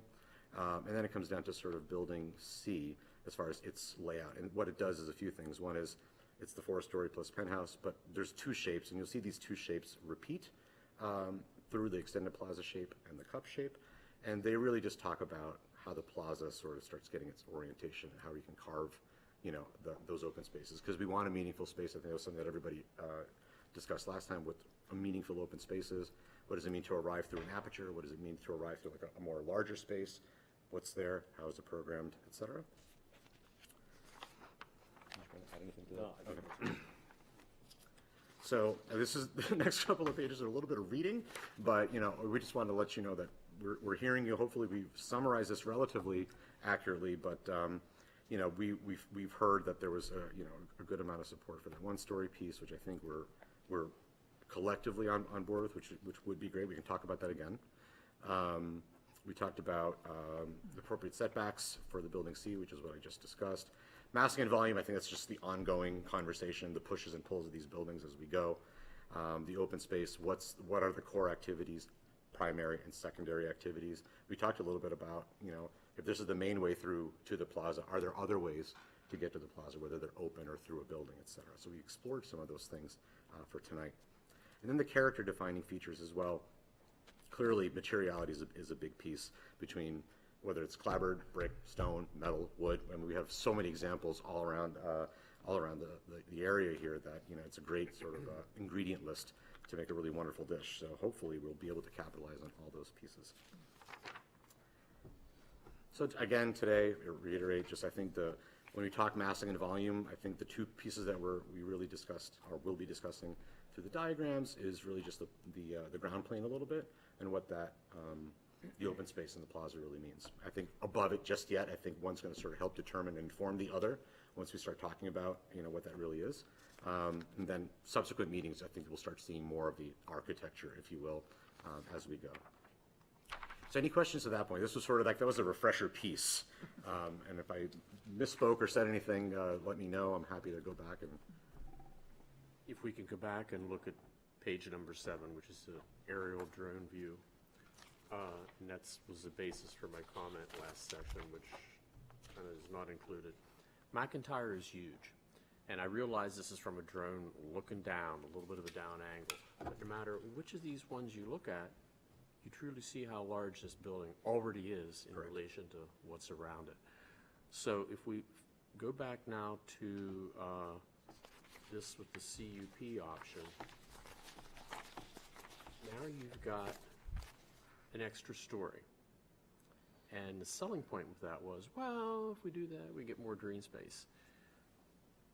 And back to my comment, McIntyre is 4-story.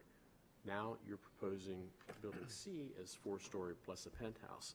So in relation to what you heard last week, I was definitely not in favor of, from a work session where he said support expressed for higher yield CUP concept. I would totally go against that because McIntyre is huge. And if you have 3 other buildings that are even a floor taller than McIntyre, it's going to be monstrous. So McIntyre's the tallest of them all.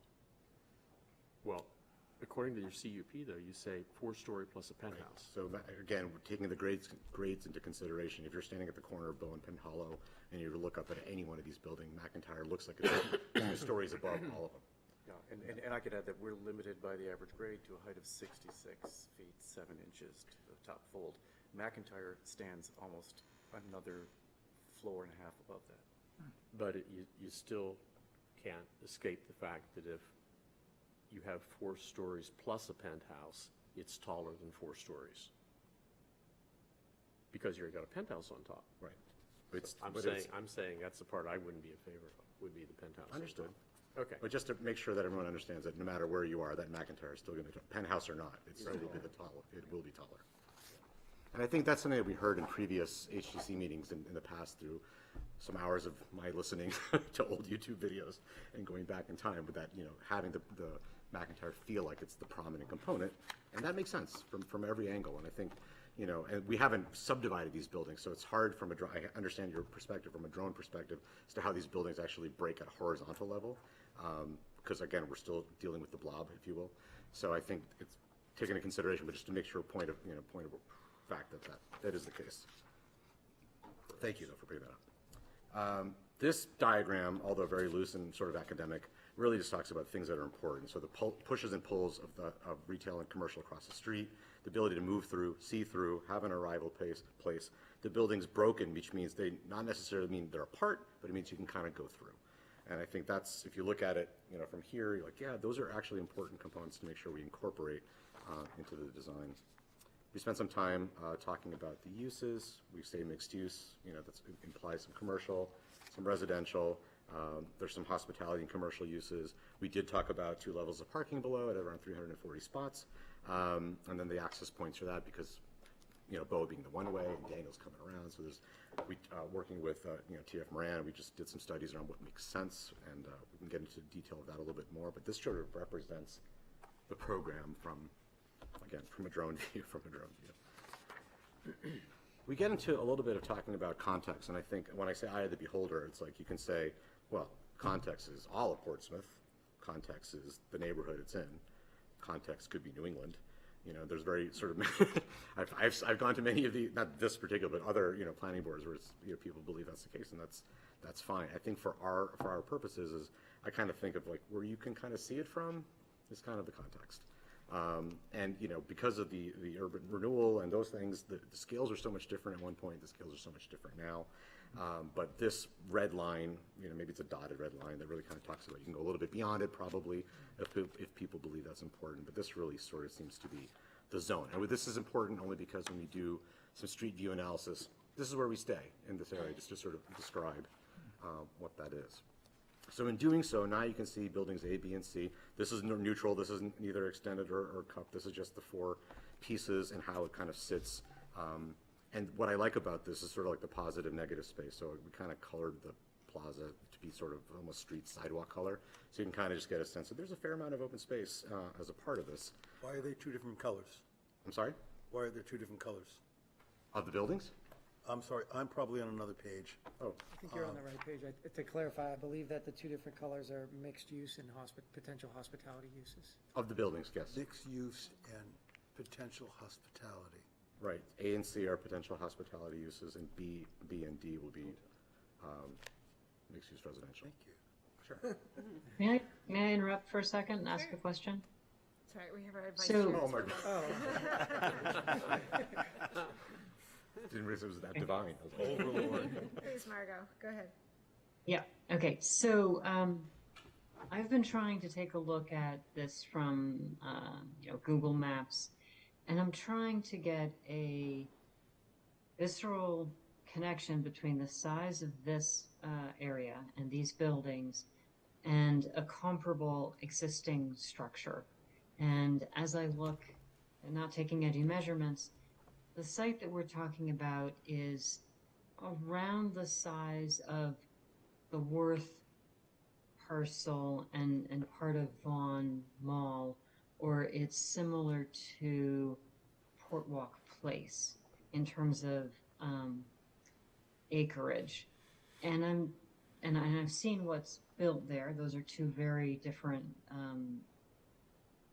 types of buildings on those 2 properties, Portwalk Place being something that was all built at the same time, and the Worth block having been built at different times, very different sizes and shapes. And so I'm trying to imagine for myself, if I took Portwalk Place and I placed it in this space, would you say that that's an equivalent size in terms of the mass and the weight of the buildings that you're discussing here? Those are taller buildings. Is there- But they're taller and they're also bigger footprints. Yeah, and I think. Sure they are. Yeah, I mean, Nick, you can say that I got something louder. that would maybe help not answer that fully, because I didn't go over as far as Portwalk Place. But this just gives you a sense of building footprints in the vicinity of the McIntyre buildings. Yep, sorry. Sorry, Margot, that you can't see this. Okay. Thanks, Nick. Surprise. So there's no doubt in my mind that the Port Walk footprint in Phase 3, because Port Walk is 3 phases, the third phase, which is on the, what side of, on the left-hand side, I'm trying to get my directions, on the west side of Port Walk Place, is the last phase. That's clearly bigger than any of the, I don't think that would fit on here in its totality, but obviously this is a big site at 2.2 acres. And the footprint of the McIntyre today with the single-story section is about 35, as is noted there, 35,000 square feet. So 3/4 of an acre is the footprint of the full McIntyre today that you see in those aerial images. So, Margot, I'm not exactly sure where you were going with the question other than Port Walk Place fit on here. I bet Phase 2 would fit on here handily, and Phase 1 with the Hilton would fit on here handily. But I don't think Phase 3 easily fits. And I guess more importantly, it's not proposed to do that. And I do believe those are 5-story buildings on Phase 3, but I could be wrong on that. If you give me 30 more seconds, if I could take it, I'd like to respond to Larry's comment that I thought was good about the height. As Harel said, and Stefan, the zoning here does not support a height of a 4-story McIntyre. The first floor of that building is excessively high. I think everybody knows that. It's a 4-story building, but it's effectively a 5-story building. So if you compare the main McIntyre building with Port Walk in terms of its scale, you'd be right. It's a 5-story building. What the zoning allows in this district is 2 to 3 stories, 40 feet, with an attic on top of the 3rd story. You guys that have been through this a million times over the last 10 years know that that attic story as a mansard is effectively a 90%, can be as high as 90-95% depending on the projections that come out of that lower roof surface. Can almost be, if it's aggressively designed, a 4th floor. You know, it is effectively a 4th floor. It's just not called a story because it's under roof. So what's allowed in the code in this site is effectively a 4-level building with a mansard roof, which reads better than a 4-story flat roof building, but it's still a lot of volume, right? And the CUP plan, for what it's worth, just to clarify the question, is, yeah, it's a little bit more volume, that extra 10% by turning the 4th level into a flat roof building, but effectively the penthouse should disappear in being 50% of the size of the story below and no closer than 8 feet on a private space and 15 feet on a public and 40 feet from a public street. So if this is designed effectively, you won't see the penthouse unless you're in that drone or in a building above the ground floor. So you're really talking about the difference between that 10% of having potentially a mansard in one of those or more, one or more of the 3 buildings that's proposed to anchor that site with the McIntyre, or not. And I think what we are suggesting we all think about as we move forward, you know, the design challenge here is how do we take these substantial footprints and these substantial volumes that are shown here in these gray cubes and make them feel comfortable for the site, for the context, and for downtown Portsmouth. And we've got to look at a whole raft of massing strategies to break down that massing and break down at least the perception that these are overwhelming the site and overwhelming the neighborhood. And, you know, that's what we're embarking on here with this. Sorry, I'm beyond my 30 seconds. But, so I think to Larry and anybody else, and sorry, Marg, I'll give it right back to you. What's really critical for us to grasp here is the community space that accompanies the CUP plan, which is not mandatory under a non-CUP plan. It's 50% of the parcel that's created has to be deeded to the city and programmed by the city with clearly the design team and the owner to be more successful public space that's accessible, programmed, probably a higher quality because of the change of program. And when you introduce pedestrian passageways, which we have few of in Portsmouth, but they're highly successful, Even if you're walking through what used to be the Blue Mermaid and the hill, that's a really neat experience just passing through the middle of that building. We need to look, and that's one of the community space types, arcades. You know, I think what happened on Maplewood is successful, and there aren't a lot of those in downtown Portsmouth, but they work.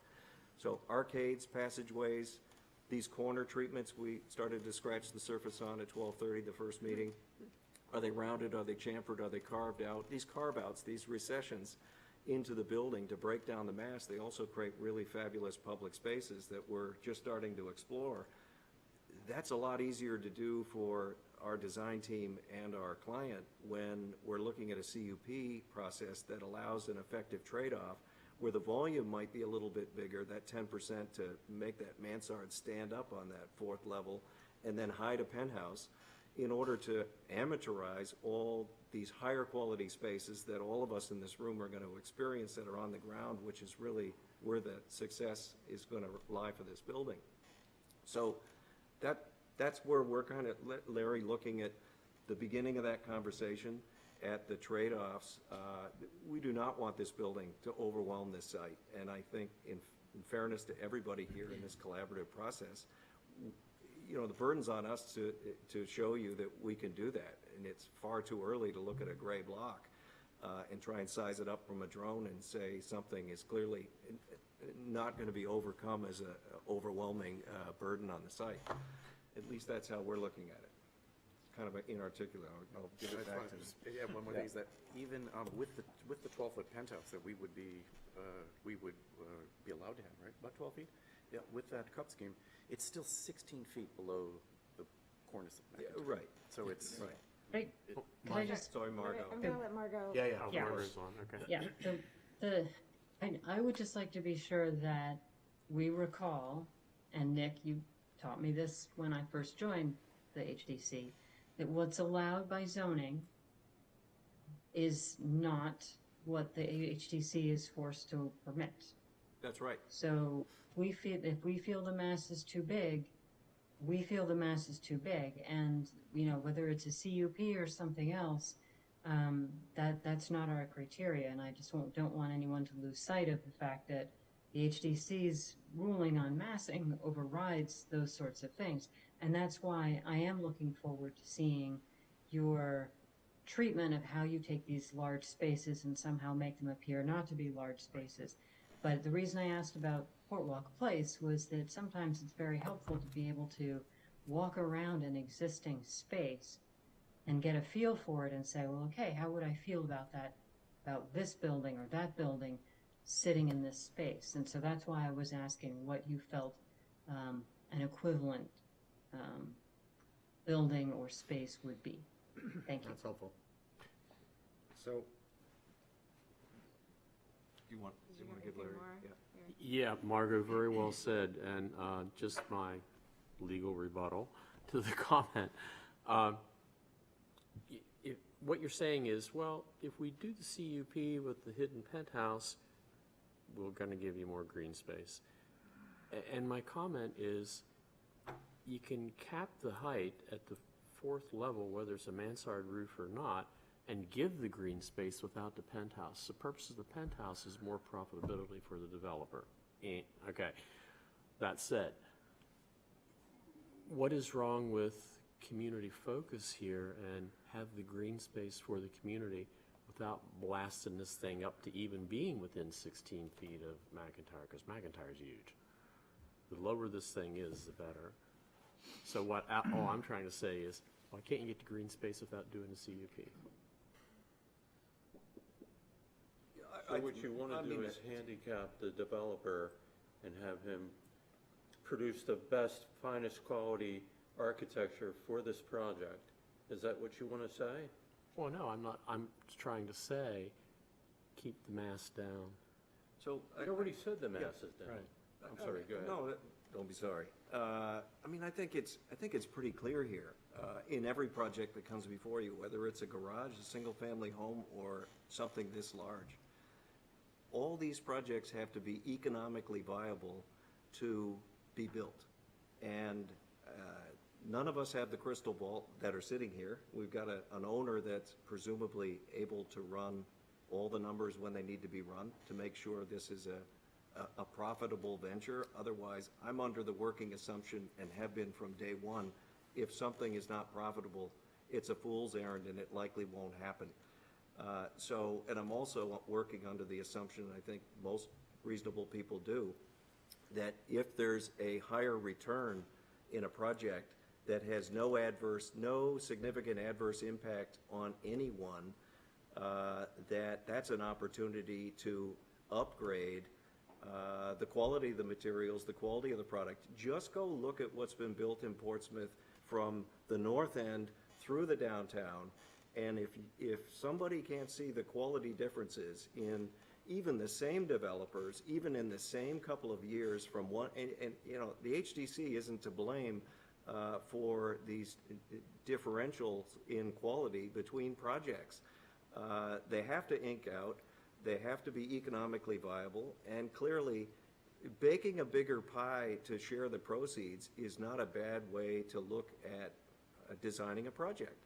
And all we're asking you guys collectively to do with us is walk this walk.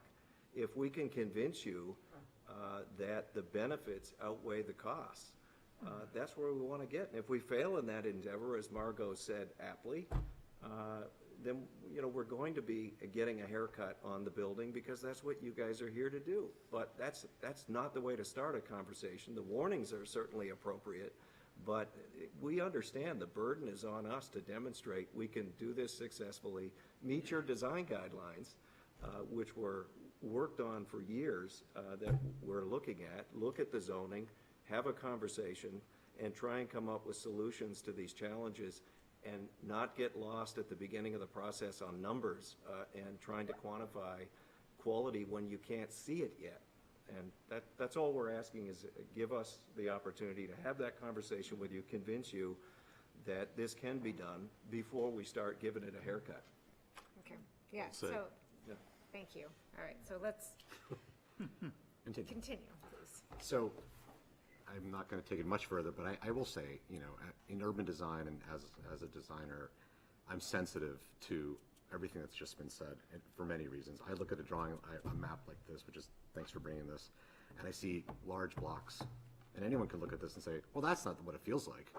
I think that's the idea, right? You can look at a large block, but at that level, that's not what it feels like. And I think ultimately, how we feel, I know this is a little soft, but how we feel is going to win the day, right? How you feel in that space is going to win the day. Not how you see it from a plane, or how you see it from a balcony across the street, because it's going to be condensers and other things that you don't want to see, that every other building has. But what I'm sensitive to is this looks one way and feels another.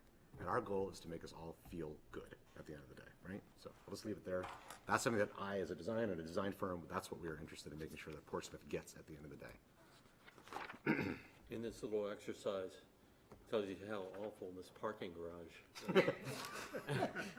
And how different the new garage feels from the old garage. And they're both colossal. So design matters, right? They're both very colossal Here. structures, and they read very differently when you're next to them. One's 18 feet from the back wall of my building.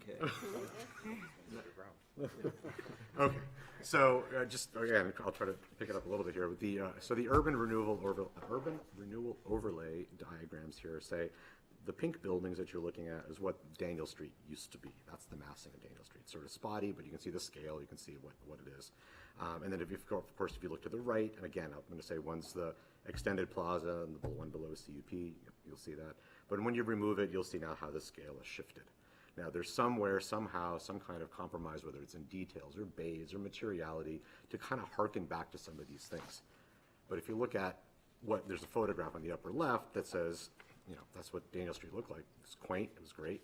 And then what happens over time when the McIntyre building shows up, and we have these other sort of three larger buildings now that kind of are there, or facades, I should say, that can be broken down. When you look at buildings like McIntyre, or frankly, even other buildings that were proposed here in the past, when you see sort of a relentlessness of facade, it has an institutional quality. And as soon as it feels like dorms or a school, it's out of place. And I think even with, you know, with some of these other buildings, with Portwalk even, it's a lot of the same. I'm not going to say it's good or bad, but it's a lot of the same.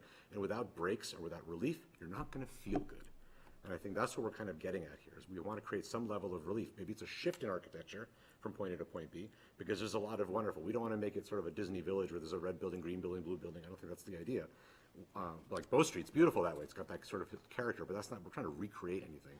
I think we're trying to develop it. So we are very cognizant of what the past is. We're very cognizant of how it got there. And I think we want to not necessarily replicate, but we recognize how we got here in sort of urban growth and urban renewal.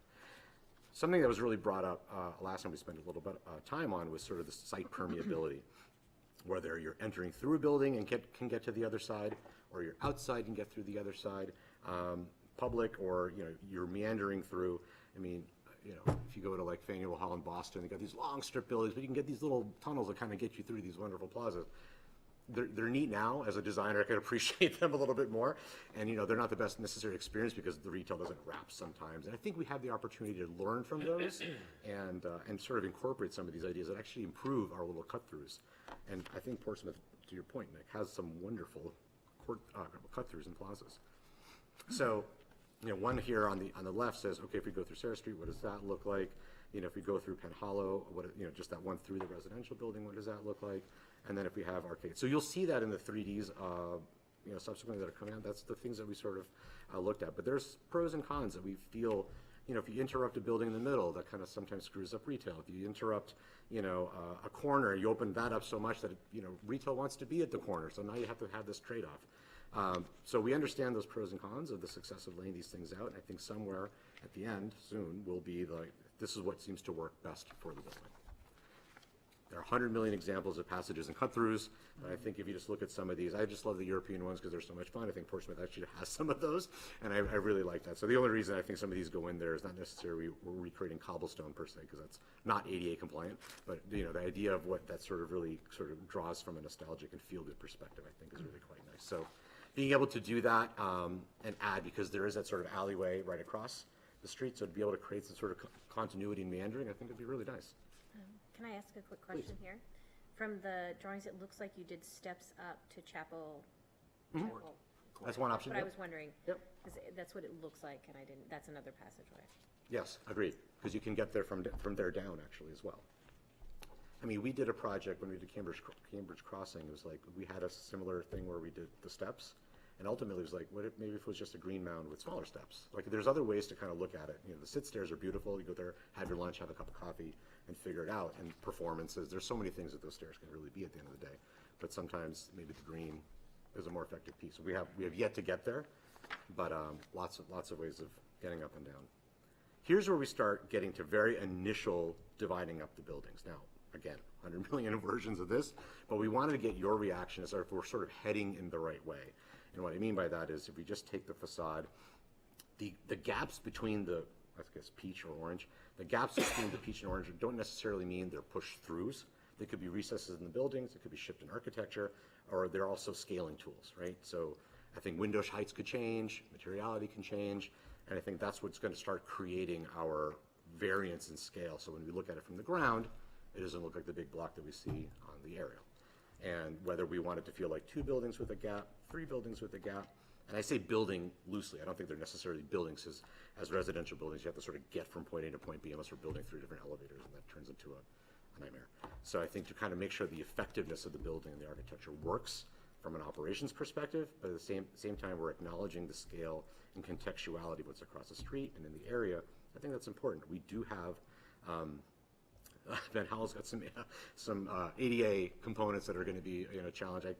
You'll see in some other slides up ahead, we took a little tour, looked at all the different areas in the area that talk about corners and ADA entrances. There's actually not as many as I thought there would be for the ADA entrances, but the rhythm is so interesting that you don't necessarily need it, which I also thought was an interesting takeaway.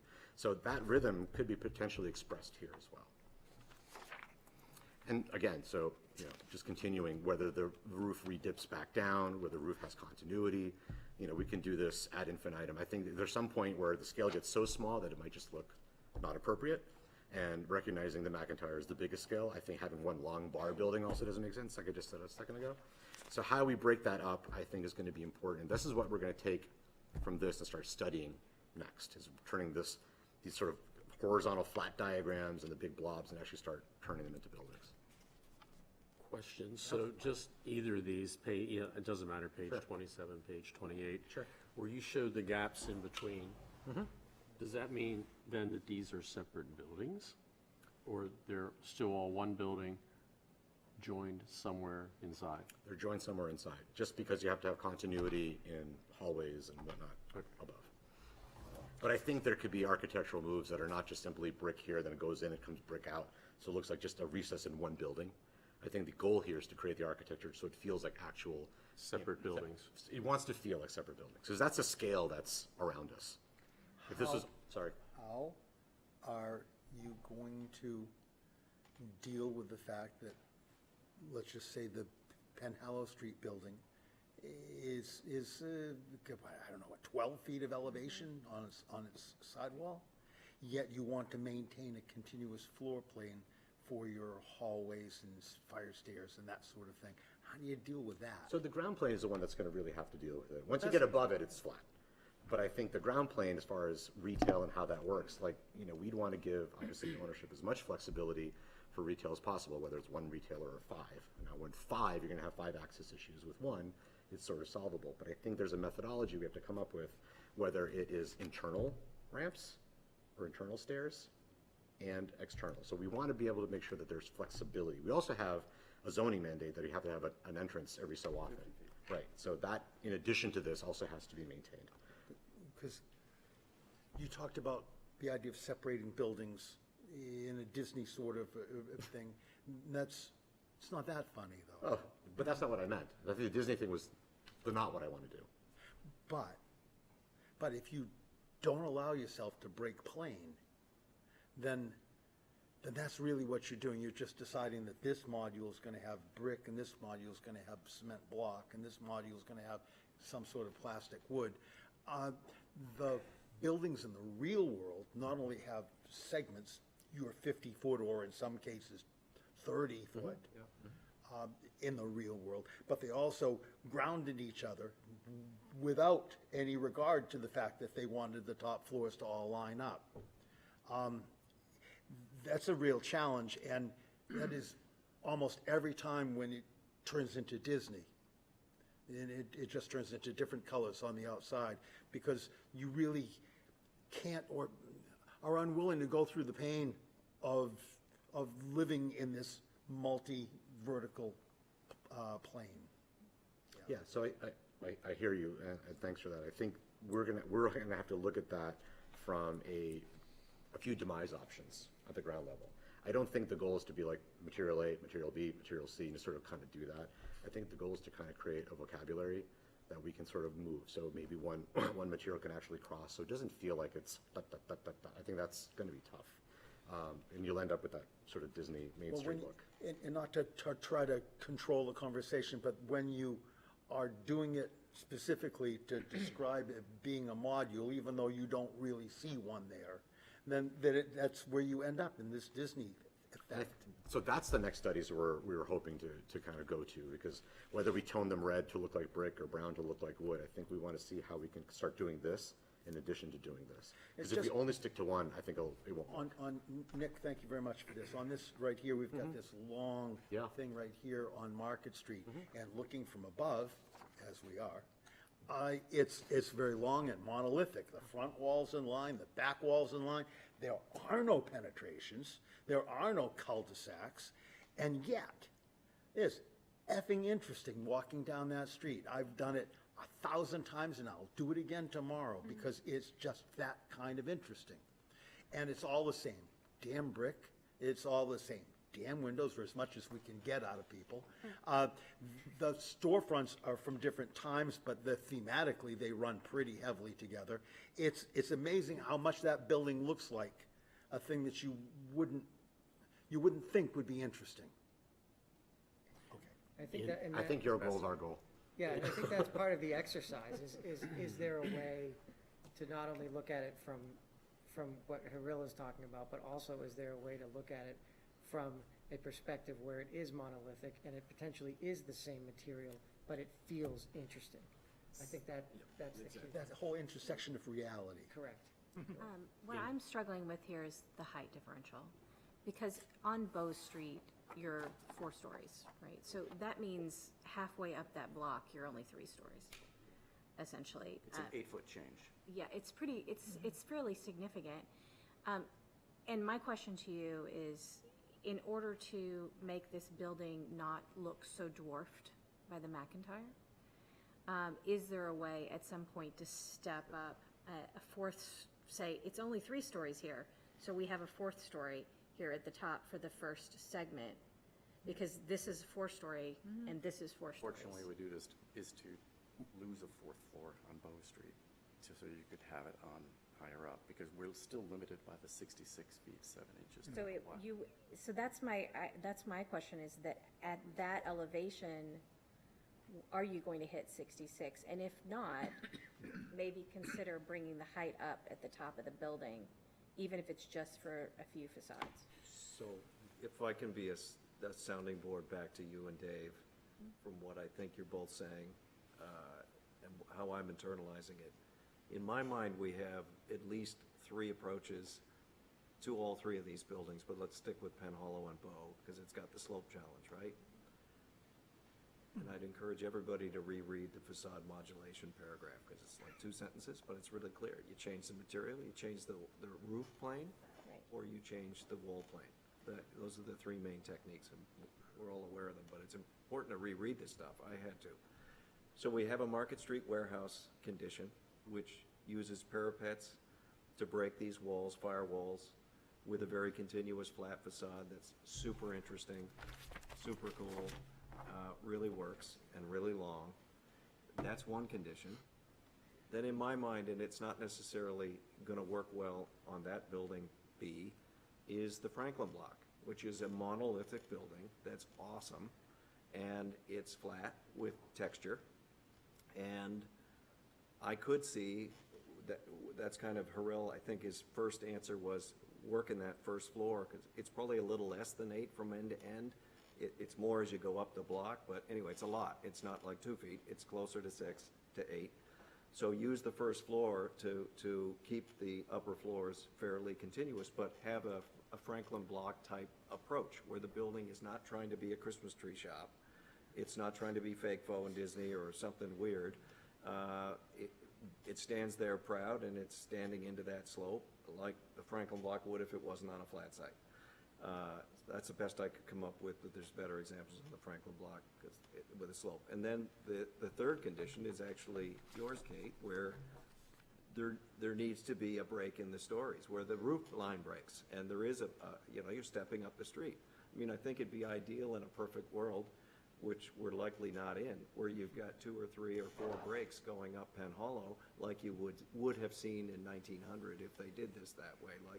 So we might have 2 instead of 4, but 2 is way better than 1 if you can't do a successful 1, right? So in my mind, those are sort of the 3 massing approaches to that corner building and stepping up that slope. There's probably more, but yeah. Floor levels Yeah. will say on the 4th floor. Yeah. By your economic rationale, need to be level. But just the roof. No, we could impose, roof line changes Could that one are of the subtle units but have don't. have 10-foot ceilings in that? Yeah, I mean, I There's a think lot of that is moves. That is actually what we're very hopeful to do. Is actually kind of do this as much as we're doing this, because I They think both do a thing. Yeah, The 100%. in and out, I think everybody's been on Commercial Alley and knows what that little hollow does. I don't know if it make a lot of money there, but it gives you a spirit of being somewhere and discovering something about the community when you get to see it that way. 100%, But the long view is a vertical modulation to the building. It tells a huge story also. yeah, when you're at the corner of Bow and Penn Hollow and you're looking at Penn Hollow, you're going to see that undulation. What we don't want it to be is one parapet line that zips across that just happens to push in and out. And I think that's the thing. So we have, right now, although that's not what this diagram is saying, this diagram is doing this thing right now, we highly recognize that is a piece. We're all stirred. Yeah. Great point. All right. In support of what, 100% support of what Dave said, going back to that page 7 picture, all these roof lines on Bow Street, or even what you can see up here at the top on Market Street, They are all different because they are all separate buildings. And in deference to what you just said, I realize you can't build 6 buildings down Penn Hollow. But then flipping back to your page number 27, 27 is the page, if my memory serves me correct. Yes. Where you show these buildings coming down Penn Hollow, like here. You're not going to build, 5 separate buildings. Correct. But you could build 2. And what I'm getting at is here, the thing that Dave said about, and somebody else said about the retail, like on this, for instance, like, okay, this is because of the slope coming up here. If they actually are separate buildings, then the roof lines are going to be different because They don't have to be separate buildings to have different roof but lines. you could do what you said too. You could make separate roof lines. But to the extent that you can stagger these roof lines, then it's going to look more like Bow Street. It's going to look more like Market Street. We're in favor of that. I think that's our exploration exercise that we're thinking Yeah, about doing. and not a flat roof, yeah. I mean, not one flat roof line. I mean, you look at Bow Street, and I don't know this for a fact, but I've seen this in many historic urban areas where you have multiple what look like row housey type buildings, and in the second, third floor, an office has come all the way across and taken 5 buildings across. Right. So you don't know that on the inside, but the goal here is on the outside. Again, it feels like what it feels like. On the inside, it is what it is. And I think our directive here is to be able to achieve that. Okay. Okay. So we take this exercise all the way around onto Daniel Street. So let's just say all this is noted on all 3 sides of or 4 sides of the building. So duly noted. In our self-driven Google car here, we went around, again, that sort of red shape that I talked about earlier. And this was really an exercise, and I'm trying to understand somewhat corners. This is not an alley thing because we did that last presentation that we demonstrated. There was like 47 some odd alleys in Portsmouth that are great. And I think we had a really robust dialogue about what's the corner. Somebody says, oh, there's a tower. Oh, it's a cutaway. Oh, it's a plaza. It's a this. And we'll look at these things, but I think we also wanted to see what was there. There's nothing that consistent, as we all know, and I think that's good. So whatever we do may not necessarily be consistent, but I think that's still okay.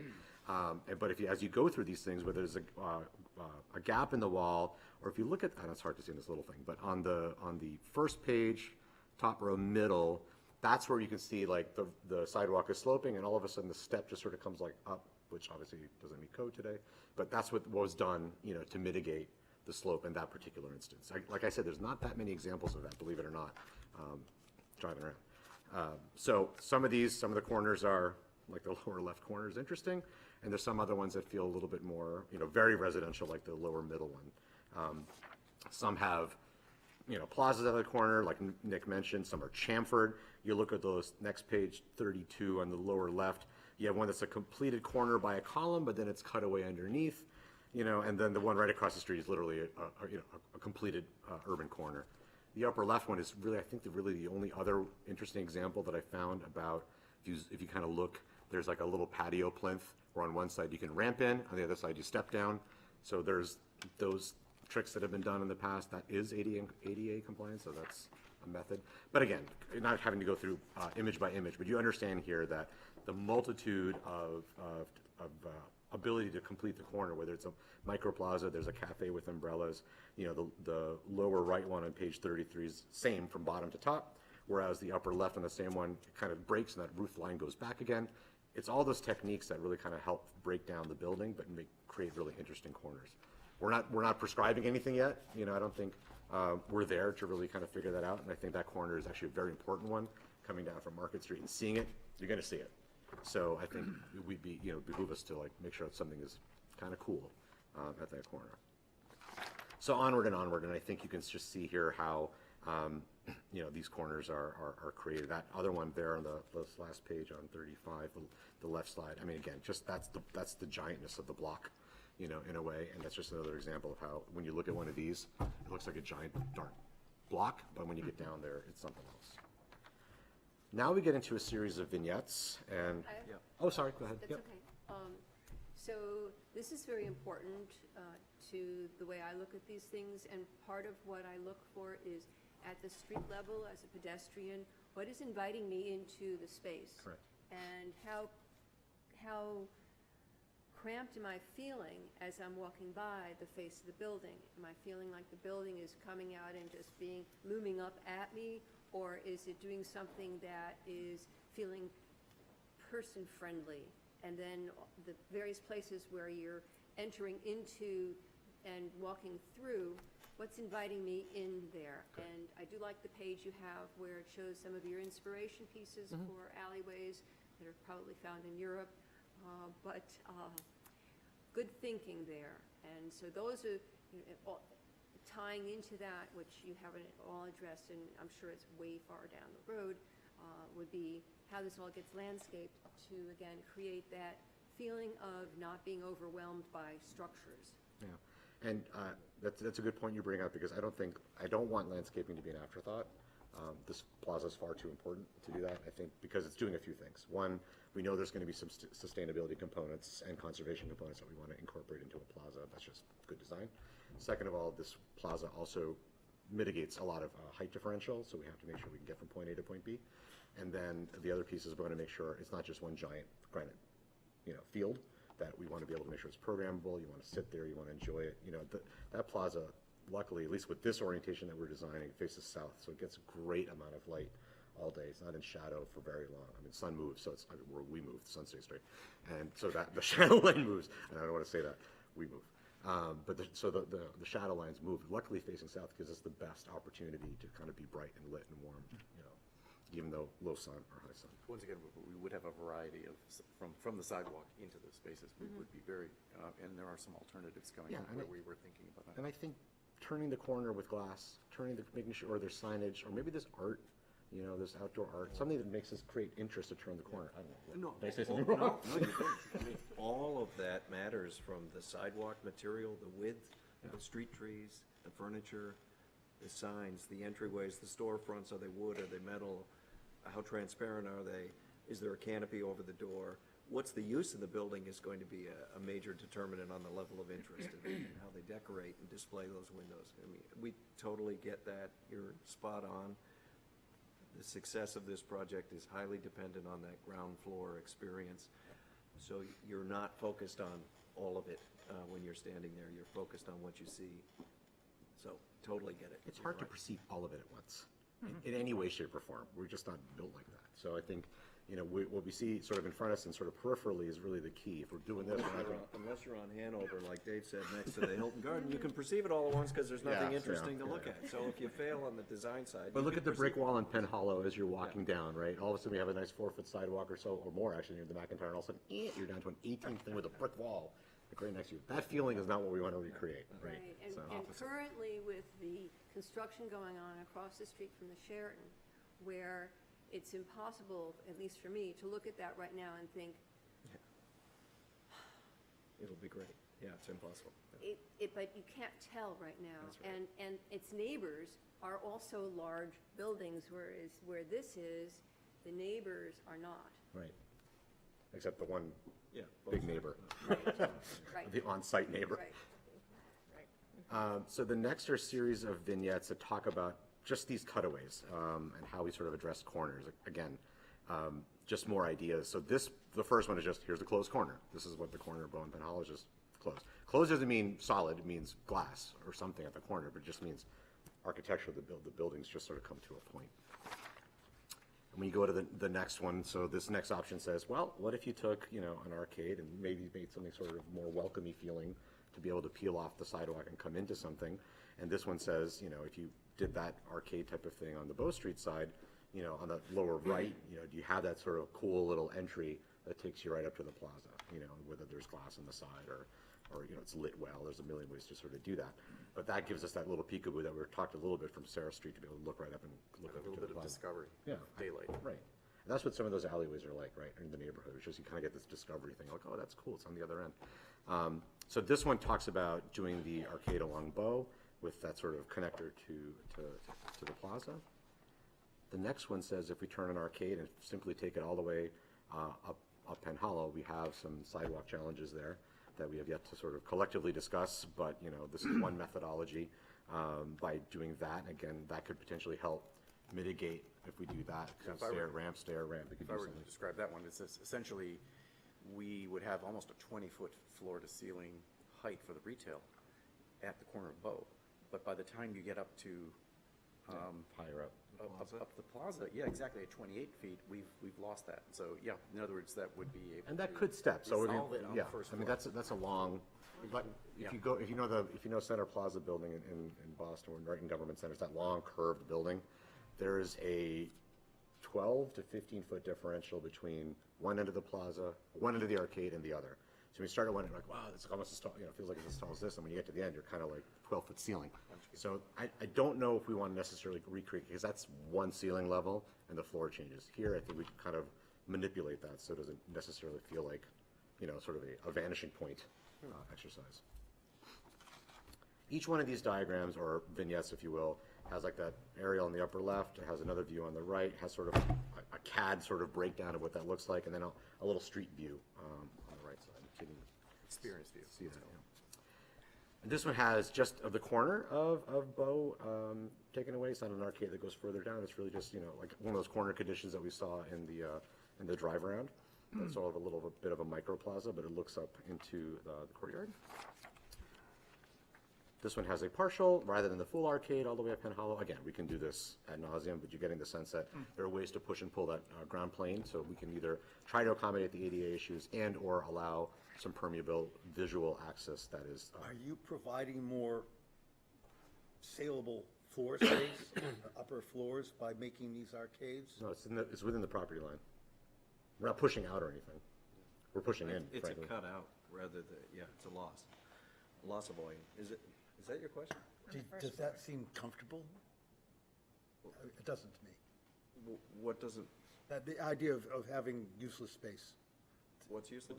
The arcade? The arcade, I mean, if you're not building over it, then. No, they're building There is over building it. over It's it. an arcade, so there's building But over it. if you're not pushing your envelope out over that, if you're building it all on in other words, is the arcade taking place of a sidewalk? Maybe. Well, I And mean, Hollow's it could. one discussion point that we have to have around it. Okay, I could buy Specifically. that. If the rest of the town is, the buildings start. I understand. and Well, I mean, we go did up. that on Maplewood Day, right, on the way, on Maplewood and Deer, Yes. right? That's got an arcade because they needed community space to do that half-story they ended up doing. I think it's successful. It's different. It's shelter. It's, It's also not in the heart of the community. understood. We'll need a robust dialogue around Penn Hollow, given the handful of parking spaces, an 18-inch sidewalk, Yeah. and a telephone pole right in your 18-inch sidewalk. Yeah. So there's some things going on at that corner that Challenges we in need to that corner, mitigate, yeah, that we'd but love a this- broader discussion on with the city. I understand. Yeah. It's on my notes. It's to the success, hopefully, of that corner. Margot, Should I just Sorry, make go a ahead. general comment? Sure. So I don't think in general arcades are very successful underneath the heavy mass of the building up above. I think you'd have to design the upper stories very, very carefully to make an arcade like that Agreed. successful. I mean, I'm familiar with the Government Center in Boston, and Yeah.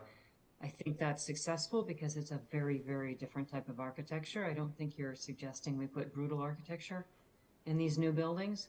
We're just going to have the McIntyre as brutal. But I'm really having a hard time imagining these arcades successfully on Bow and Penn Hollow. I will say, I mean, it's not totally out of context because the front of the McIntyre building has an arcade, which I think has for a long time been completely underutilized and overlooked. I think there's so much potential in that arcade to have, tables, a cafe or what, something there that is great. And so I think that we as a community don't necessarily have any positive attachments to an arcade because we don't have a good example of one. But I think that, I do think that there is potential, so. I mean, you have to keep in mind, this is a accessibility mitigation tool first, and then an architectural solution potentially second. Now, we can do successful arcades if everyone just loved arcades and we wanted to make sure that was part of the architecture. That's a different conversation. But we have to have, like I was saying earlier, a much broader conversation around what to do with Penn Hollow, that sidewalk, and that park. And I would just quickly suggest, I mean, a lot of you, if not all of you, have been to Europe. There are amazing arcades that are just like this, with buildings we don't yet have, that could be emulated here and be hugely successful, just because we don't have them. It doesn't mean they don't exist, and I think you can pull Yeah, that let's off. not condemn something just so. Seriously, Yeah. go to Paris. Let's see, I'm not- The shops let's in see the London. goods.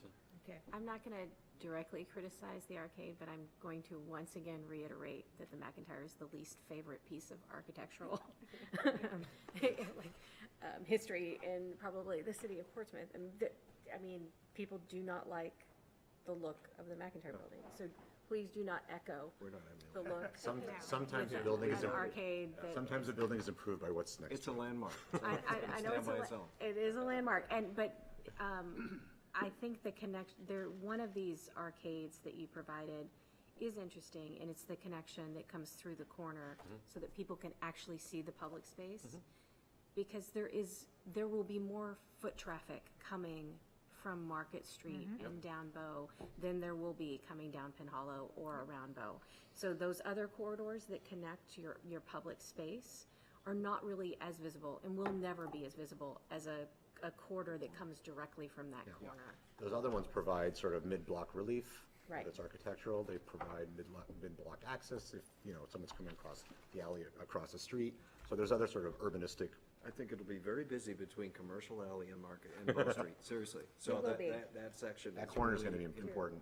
That is an important quarter, and I think, your argument for mid-block relief of having the corridor, that sort of connection in other parts of the block are valid in like a normal city block setting.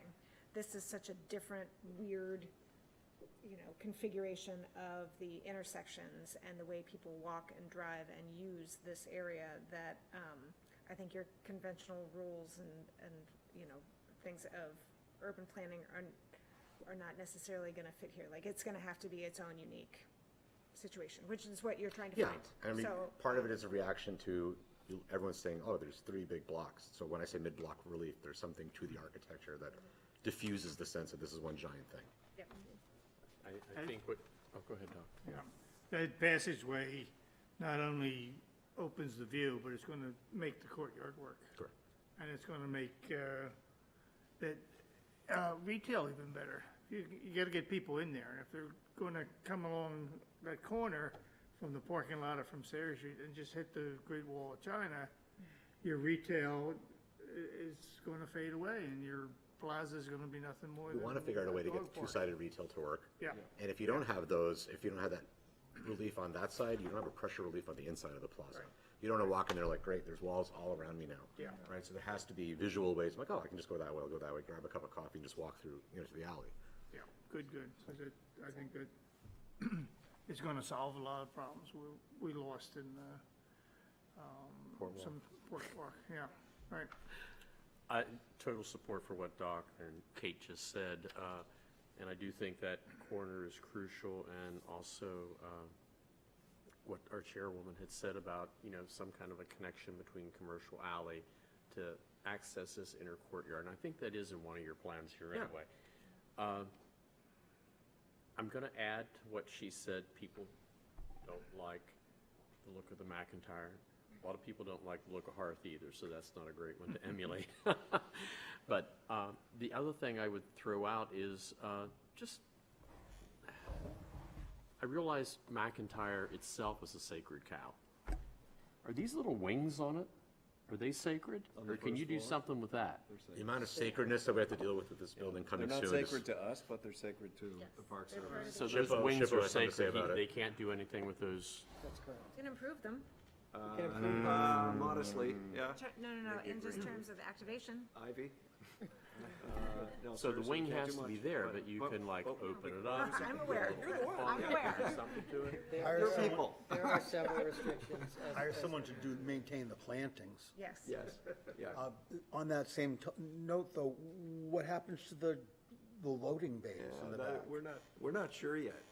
We're not sure yet. All right, because that We're- question came up on tour today. Oh, today? And I said, oh, I'm certain that they're going to have some sort of retail sort of space. They'll be, Yeah. if they're there, they'll be activated. If they're not 100%. there, it'll still be activated. It's whether they're there or not, and they're likely to be there. But, That's part of the negotiation with the State Historic I know. Preservation Office. If you need help, They're continuous, help. right? And so we gotta deal with the separation, and SHPO will play a role, Yeah. like you. They have been very, very good to work with. The governing document is the Secretary of Interior's Standards for Rehabilitation, so we are, We're probably gonna need your help, honestly, because we share some of the anxieties with keeping all that stuff. That SHPO ultimately governs, sorry, James, if I interrupted you. What's ultimately gonna happen when the single-story section is removed and we restore the ground floor and we deal with the loading dock being 2/3 gone. All these things are gonna matter. We're gonna have to go and get that approved. It's gonna be important that we have buy-in here before we're having those conversations. They know we're gonna show up with changes.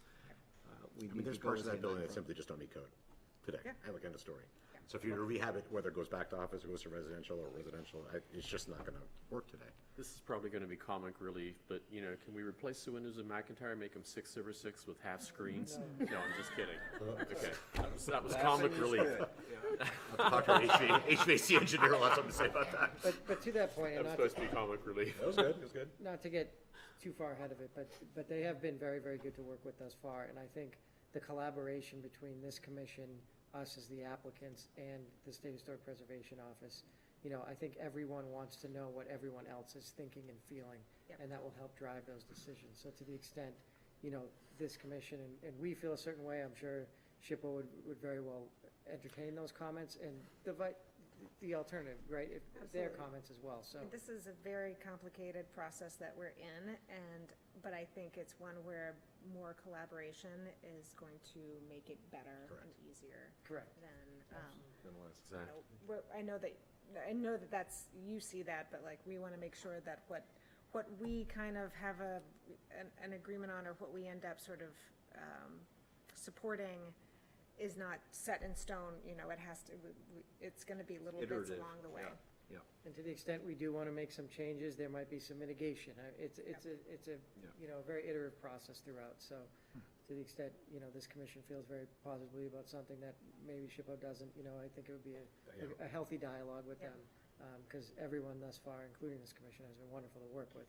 And, we want to keep being collaborative with everyone, so we get an ultimate product for the city that makes sense. We all want the best outcome. Correct. Well said. Okay. So this now just it wraps around Daniel Street, the same notion, right? So the idea of just making sure we have those breaks. We did have that notion of, because of the McIntyre Arcade, we had that sort of drop off for that hotel building. So that's something that, whether you can see in one of these, whether it's just a canopy or the whole building comes out. I think there was some talk last time about maybe it's just better off being canopy. That's something to sort of consider as we go forward. Page 42 is really just a doodle page, because we just kind of, we're thinking in the process, and I think this is just saying that, like, we're already starting to think of other things. This is not, we're not presenting, just saying, we're not proposing that this is what the things are. This is just us thinking out loud. So we're going to go into plaza area. That's, if anyone has questions. So on page 44, the two shapes, let's call it, between the CUP scheme and the extended plaza scheme. Again, from this level, they sort of relatively feel the same. Part of this is an exercise in apertures. Part of this is an exercise in, the sort of belly width of the plaza, or something like that, if you want to call it, and making sure that whatever we do kind of helps create the best opportunity for the plaza. Whether we want sort of more or shaped differently. I think those are really the two things that we're looking at here, from left to right. So one thing that would be really helpful as we go forward is if we're talking about the CUP scheme more, let's say, than just what kind of shape makes sense, what kind of plaza aperture makes sense, would be really helpful to kind of get your feedback on, because that's going to help us drive the architecture a little bit more. So I think I'll leave it there, but I think that's something that's going to be really important to discuss. And if I can just jump in here briefly, again, I'm the lawyer, not the designer, so I'll do my best to talk through this, but I think one of the points of feedback that I've gathered from our internal meetings that would be helpful is that building shape A and building shape B, and this diagram doesn't do it justice, but you'll notice that one of the buildings is sort of building shape B in this instance. I should have started with A, I apologize, but starting with B, it's more of a rectilinear shape. And building shape A sort of has a bend in the building. Both the CUP's plan and the non-CUP plan can operate in either of those functions, meaning that even if we don't proceed with the CUP plan, we could still do a rectilinear building. The footprint. Correct, the footprint. So that feedback would be very helpful as we move forward. I just don't want anyone to think that, well, if the rectilinear building has to be the CUP plan or alternatively, so that would be helpful That's a good feedback point. at the end. That's So- So along those lines, can I ask you to talk more about how those shapes affect the courtyard and how you anticipate that Yeah. feeling? Because I think that, as we look through these different things, I mean, we're just looking at footprints and we're all used to looking at plans and stuff like that. But, part of me was liking the extended plaza option more because it follows the street frontage and it's not kind of imposing and awkwardly, shifted along the road, the streetway. But that's just a two-dimensional footprint shape, and it may not, if I were to walk through these buildings like that, I may not have noticed that at all. So I kind of wanted to get your Sure. ideas of how these spaces, the way that you're looking at the extended plaza option and the CUP option, what you're anticipating those differences would feel like. Yeah, and there's obviously, there's biases on a lot of these things, but I'll try to be as through the middle as possible here. I think it's the more opportunity to be in a space where you can kind of just see more, express more, and program more, I think it's to the benefit of the project. Now, to me, rectilinear or kinked or whatever it is not necessarily a big deal on this site for several reasons. There are many the property lines are sort of all over the place. We're not like this true grid Manhattan block where, you're sort of just doing this thing. There are several examples in here where the buildings are doing all kinds of shapes, or the mass is doing all kinds of shapes. So I'm not really worried about one versus the other. One's a little bit more efficient than the other, but that's neither here nor there for tonight. But I think that, inside corners can be tough sometimes. I think, so to try to limit that. If it's going to be, if we're thinking hotel or hospitality, we'd love to see a cafe, the F&B sort of coming out and activating the ground plane. So to that end, if we're creating little nooks and areas for that to happen without really disrupting the flow of a plaza, that's something to consider. If there's a propensity to have something that's more rectilinear there, then we just deal with the sort of leftover shapes or the leftover spaces that are there. I mean, we have leftover spaces in many of these because we have to keep separation from the other buildings across the property line for windows and whatnot anyway. So there's going to be a gap no matter what we do for buildability, frankly. But nonetheless, I think we want to make sure that whatever's on the plaza side feels the most beneficial and gives us the most flexibility down the road. So I don't know if that felt unbiased, but Since we're in this zone, we're talking about the interior, this means, I think the key to this project is that space, the plazas. I think it really is. And I think there will be a huge difference about the ratio of height to width of the entrances in to those spaces. But also, I think if you end up with a more angular and linear and squeezed down space, you're gonna sort of, my sense is that it forces you to the exits. It forces you to the perimeter.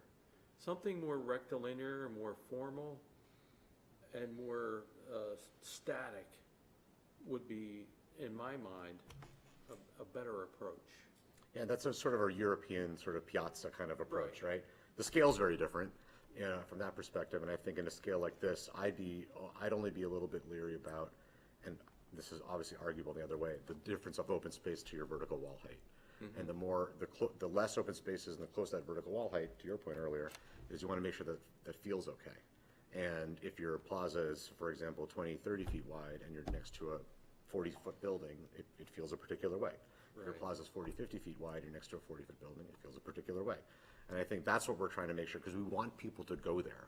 As much as we want to contain them to stay there and do things, I think we want them to at least feel comfortable that the aperture makes sense to go there. I agree, but I think you should push it a little bit to like a 4 to 1. Yeah, I think that's 5 to 1. the next exercises are all that, you know. Yeah. And I think internally we talk about it all the time. It's like, this does this and this does that, and I think, you know, ultimately it's going to come down to even just operator, what their F&B program is going to be. You know, things could potentially slightly shift as a result. So, you know, like the retail space, we can say there's 15 retailers in there, but, you know, leasing demise plans has been the bane of our existence in planning forever, because whatever you say, it's never, you just have to provide the best and worst case scenarios.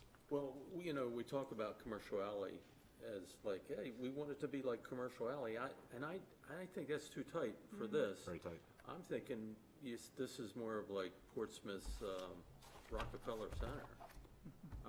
You know, big. that's Rockefeller Rock Center is pretty huge. big. It's huge, and think about height to ratio with the plaza. I mean, it's just out of 20 to 1, 50 to 1. But yeah, this should have a different character. Yeah. But I really would hope that we would come up with something more static. And I think that when you angular. come into something that feels formal versus when you come into something that you can really see the other end of it very quickly, it kind of can potentially feel formidable and very private, and like I shouldn't go there, right? So I think some of these inside angles can do that. So we just have to be careful, because it's just also a safety thing, right? If you want to do an evening thing there and there's all these inside corners, it's a public safety component as well. I hear you loud and I'm clear. not worried about that here. Dave, can I jump in for 1 sec? I think there are a number of factors that we've all internally talked about, and you've possibly thought about them, but I'm putting them out there to answer the question between where the building C, which was A and B on that particular sheet, but the Daniel Street building, where it's situated is going to be primarily determined by its relationship with the McIntyre, which has SHPO overtures or overtunes to it. How close it gets to the McIntyre, its orientation to how close it gets to Daniel Street is also related to the visual impact on the McIntyre from the approach on Daniel Street. So I suspect SHPO will also be interested, if removing the single-story section, where this new thing gets in relationship to the landmark building they're trying to save. So how close it gets to Daniel is going to be important. The high school City Hall building is orthogonal to parallel to the McIntyre. The McIntyre probably inspired, the City Hall inspired the McIntyre. So that whole block, once they tore it all down, went from being parallel to angled to the street edge, all the way from Chapel, right, down to Penn Hollow. So it seems to, I think, us in our internal conversations and our struggles to figure out where this should be placed, that there's another party that will be part of that conversation that's not here, and that's SHPO, in defining that gap and the width of that gap, the proximity to the McIntyre, and the ratio you want to achieve of opening to wall. And I think if the plaza and the building efficiency is essentially a secondary or tertiary component, given there's very little geometric change in the hinge versus the right angle of those two schemes, it really comes down to the alignment to Daniel and the setback to Daniel and the setback to the McIntyre. And I think the last factor that has to be considered to answer that question intelligently is what's the first floor experience going into the plaza? It's possible, as we've articulated in the last meeting, I can't recall what's in this package, but you could introduce an arcade on the ground floor of the squared building that opens up the aperture going in, creates interest, creates the mystery of what you're going to find when you pass through that half or that third of the opening between the McIntyre And the last thing you want here are like the offices for the hotel, they go dark at 5 o'clock. Right. And the blinds are drawn, and that's your entrance into the plaza, right? So you're right, you have to really sort of think about what that experience is. If that's a great little candy shop, yeah, let's do that. But if it's gonna be something else, you know, it's that kind of, that kind of Then expense. you have land use, like you just said. And I just wanted to clarify, in case anybody's wondering, what SHPO is, the State Historic Preservation Office. Yeah, sorry about that, yeah. Who hold the restriction. Sorry, Mr. Adams, do you All have? set. Okay. Anything else on the plaza? I guess this is obviously very initial, but still, just to get the conversation Yeah, I going. just want to add to there is also, the other thing to consider too is does this committee want to help reshape and recreate that historic street wall that used to be on Daniels before urban renewal came in? So it's a balance of picking one or the other. One might celebrate and amplify McIntyre, and the other might try to downplay it. So these are all things that we'll present next, and Because one can open sight lines right to it, or one can kind of be slightly in front of it, so you come around the corner, you enter the plaza that way. So you kind of makes it secondary rather than ta-da, like that's the. And then the question is, do you want to preserve some of, in essence, this sort of Linden Street, the way it used to come through at an angle? Do you want to preserve, that could be in a regularized plaza, but just in the paving and materials. Yeah, that could be interesting how we do present that, yeah. I think it's just removing the front parking lot makes a huge difference as far as being inviting in the space. Just having, you know, a pedestrian space in front of this building rather than a parking lot. And a green space with a tree that's lovely, frankly, but that does not invite you currently into the space. So anything you're doing here, as long as you're really mindful of inviting pedestrians into the space, it's a huge improvement over the parking lot. Yeah, and I think sometimes there's a difference of, I see a band playing there versus I hear a band playing there, and sometimes, you know, everyone's gonna experience, you know, say something differently about that. So I think we wanna kind of find something in the middle that kind of works for everybody at the end of the day. Starting to take some very conceptual site sections through it, just to give you a real sense of the complexity of all the stuff. We've been talking about buildings above ground. There's a fair amount of complexity below grade, and the sort of the orientation of these buildings, although we can do a lot of transfer beams and things like that get very expensive. The more we can align things from top to bottom, you know, from a structural perspective, makes it easier. Parking bays to plan are easier, et cetera, et cetera. So, you know, the more sort of, quote, regularity we can achieve with that. What's interesting in that section is that's taken at probably the maximum width of the plaza. Of both schemes, whether it's a cruciform shape or the angle. But it's interesting seeing the height of the proposed hospitality against the massive height of the McIntyre that's still there. Is that? Still best roof deck view in town. I can't wait to see it. The rest, last few pages here, I really just talk about the feel of the plaza. I mean, again, these are tiny because you're looking at them here, but if you kind of were to poke your head in this, and we'll start presenting visuals that kind of really get you into that as we progress. But you can get a sense of what that aperture really feels like, and the scale of a person, the scale of a table and an umbrella, and the layering, right? So that bottom right one on 45, you can kind of see those little steps, and there could be ramps, and the lower left, you kind of see the stairs that kind of go to the church, and whether that's all stairs or sit stairs or some green, I mean, that's all TBD, but I think that's such a wonderful opportunity to connect up there and coming down right to Market, you know, right to the alley. It's One of the reasons it's a great opportunity is that coming up on the front of this building on Bow, there's a hard stop at the driveway entry. There is not a sidewalk coming around Chapel. Right. So it connects a part of the neighborhood that has no connection. So yeah. There's great value there, especially even for this building, the success of this building. The idea that people can come from that location. Agreed. Yeah. And then just some look and feel inspirations, whether we're, you know, the lower right one on page 47's got some cool lit stairs mixed with landscape. The shapes could be organic, like, I mean, that middle image alone could be, if there's something cool and sculptural that you can get on, it's your Instagrammable moment in the middle of, you know, Portsmouth like that, one of many, but like, I think to have something like that could be interesting. And then, like, I think what Stefan said about potentially aligning Linden Street as a landscaping mechanism could be kind of interesting as well. So materialities, warmth, approachability, sittability, programmability, all in play. Then, of course, we would love... Stop. Could I interrupt for a second? Yes. What is your ability to determine or calculate what the shape and the size of the plaza would mean for shadow and particularly wind? Yeah. Because you're sort of down near the water, you're a little bit protected by the buildings across the way in Bow Street. But, you know, we're all just not the summer in Portsmouth. We have winter Yep. and Oh, yeah. unpleasant weather. So, and I know you said that the plaza faces mostly south, which is great, but I'm a little concerned about creating some wind tunnels, because commercial alley can be a little bit hard to traverse in the wintertime if the wind is right. So I don't know what tools you have to do that, but I would be interested to hear what the result of your research is when it's appropriate. Shadow studies are something that we do all the time, and I think as this starts taking shape, I think it would be premature to do it on just what we have right now, because everything will feel like a giant shadow. So I think what we'd want to do is once the buildings start having some shape, that also will help define wind a little bit. We work with wind consultants all the time, you know, especially with the large towers and stuff that we've done in the past. It's like you want to study all of that. Sometimes this site and these buildings are not the issue. The wind is coming from somewhere else pushing onto the site, so you know that we can look at it that way. But we're still a little ways away from doing that. But things like articulation features, like arcades, like balconies, like canopies, will break that wind down.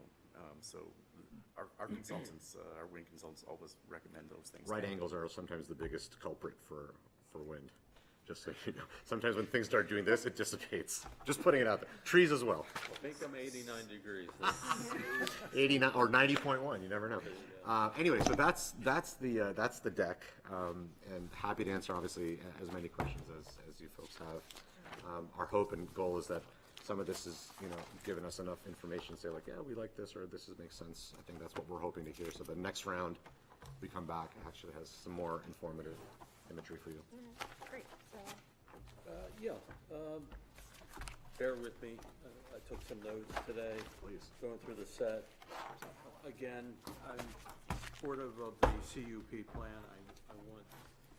I like the idea that this roofs are activated. I like the idea that you have a greater mass up against the McIntyre.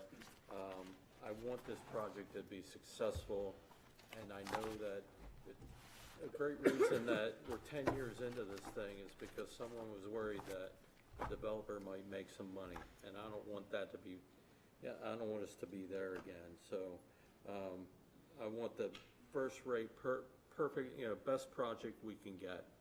And we need to work with the developer to make sure that's happening. But again, I think that plaza is very important. I think these urban doors into the plaza are very important. Other thoughts, as we're moving through from diagrams to real architecture, I'm hoping the architectural language will be more traditional character.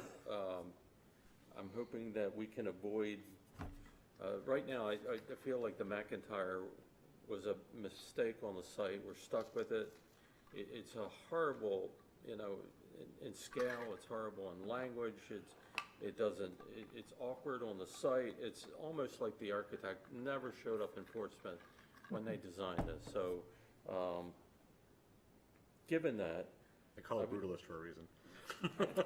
Well, This one is a and it brutalist. is, but it's part of our heritage now, unfortunately. But I'm hoping for high-quality buildings with high-quality materials. Again, I'm hoping that the skin of the buildings are more humanely scaled. I would hope that, I don't think we need an architecture that is similar to the North End or Port Walk. This should have its own standard. We should be sort of taking back the site, restoring the historic fabric and character of the center of town. I think that's very important with this development. A lot of those things that I mentioned, North End, are fine for the North End, but I'm thinking that we do some restoration here. Some of the landmarks I think you should take cues from are like the Rockingham Hotel or the old Oddfellows building in town. I'm not seeing them in your images. I invite you to take a look at them. Sure. But I'm also suggesting that we, again, the word Disney-esque, we don't end up there. We're not looking for that. So as you move into real architecture and we're stop looking at these marshmallows. I'm hoping that's the direction you'll go. I think, you know, I don't think a big abstract plaza is going to fit within our city. And there we go. Just to respond to what you said, if I could, I think one thing that you said that really resonates with me is I don't think this project should look like it disappears into the city. And I think God, no. Right. So I think there can be this over contextualization of it. It should look like it's always been there or whatever. There's that, you know, there could be a sentiment like that. No, there's but some I think there's an in-between. opportunity Yeah. here to not have it disappear. Yeah. So it really becomes a sort of a go-to thing that people really want to, you know, yeah, not just happen to just stumble onto. But it shouldn't also look like the McIntyre that landed out from, you know, came out I from can the sky. pretty much just give you our landed. word, it's not going to be Like, that. You know, it should sort of have its tentacles into the rest of the historic fabric. Thank you. Any other thoughts? Grocery store. Where's the grocery store? gonna Ownership, be? let's see what happens. There's a lot of big trucks at the grocery stores. True. Anyone else? That's what the loading docks can help with. I don't know if you're going to get a truck underground. But just using, I think somebody said about like the entrance of, you know, the walkways into the open space. Excuse me. Just use London as an example because most people are familiar with that as a city outside of the U.S. But if you walk up Regent Street, you've got a couple places that you're like, oh, well, what's back there? One is the offshoot on the right goes back to Carnaby Row, I think it is. And then on the other side, there's one that goes back, I believe it's called Air Street. But you walk up on, you're walking up there and it's like, oh, well, here's this big area that goes back and there's some lights, but what's back there? Let me go back there and explore. On the other hand, if you're down on Piccadilly walking west, there's some little, I don't want to call it plazas, arcades, thank you. There's some little arcades, shopping arcades from like the 1800s. The entrances are so narrow, you look at them, you're like, okay, that's pretty down there, but I'm not going in. It doesn't pull you in. So somebody over here said about, you know, that it should be wide enough to pull you in. And even looking on the map here, that's what I wanted to see where Commercial Alley comes out because I didn't have it fixed in my head. But as you come out of Commercial Alley, if you can see this walkway into the plaza, it's just like, oh, wow, okay. But it has to be big enough to pull you in. Because, yeah, Commercial Alley, it's cute, but it's a little tiny. So it's more Barcelona. Yeah, right. That's a great example, actually. That's a great example. I just was going to say human scale is really important, especially when you're dealing with large buildings. You know, we talked a lot about breaking up the facades. And we're here tonight really talking about massing and size of buildings.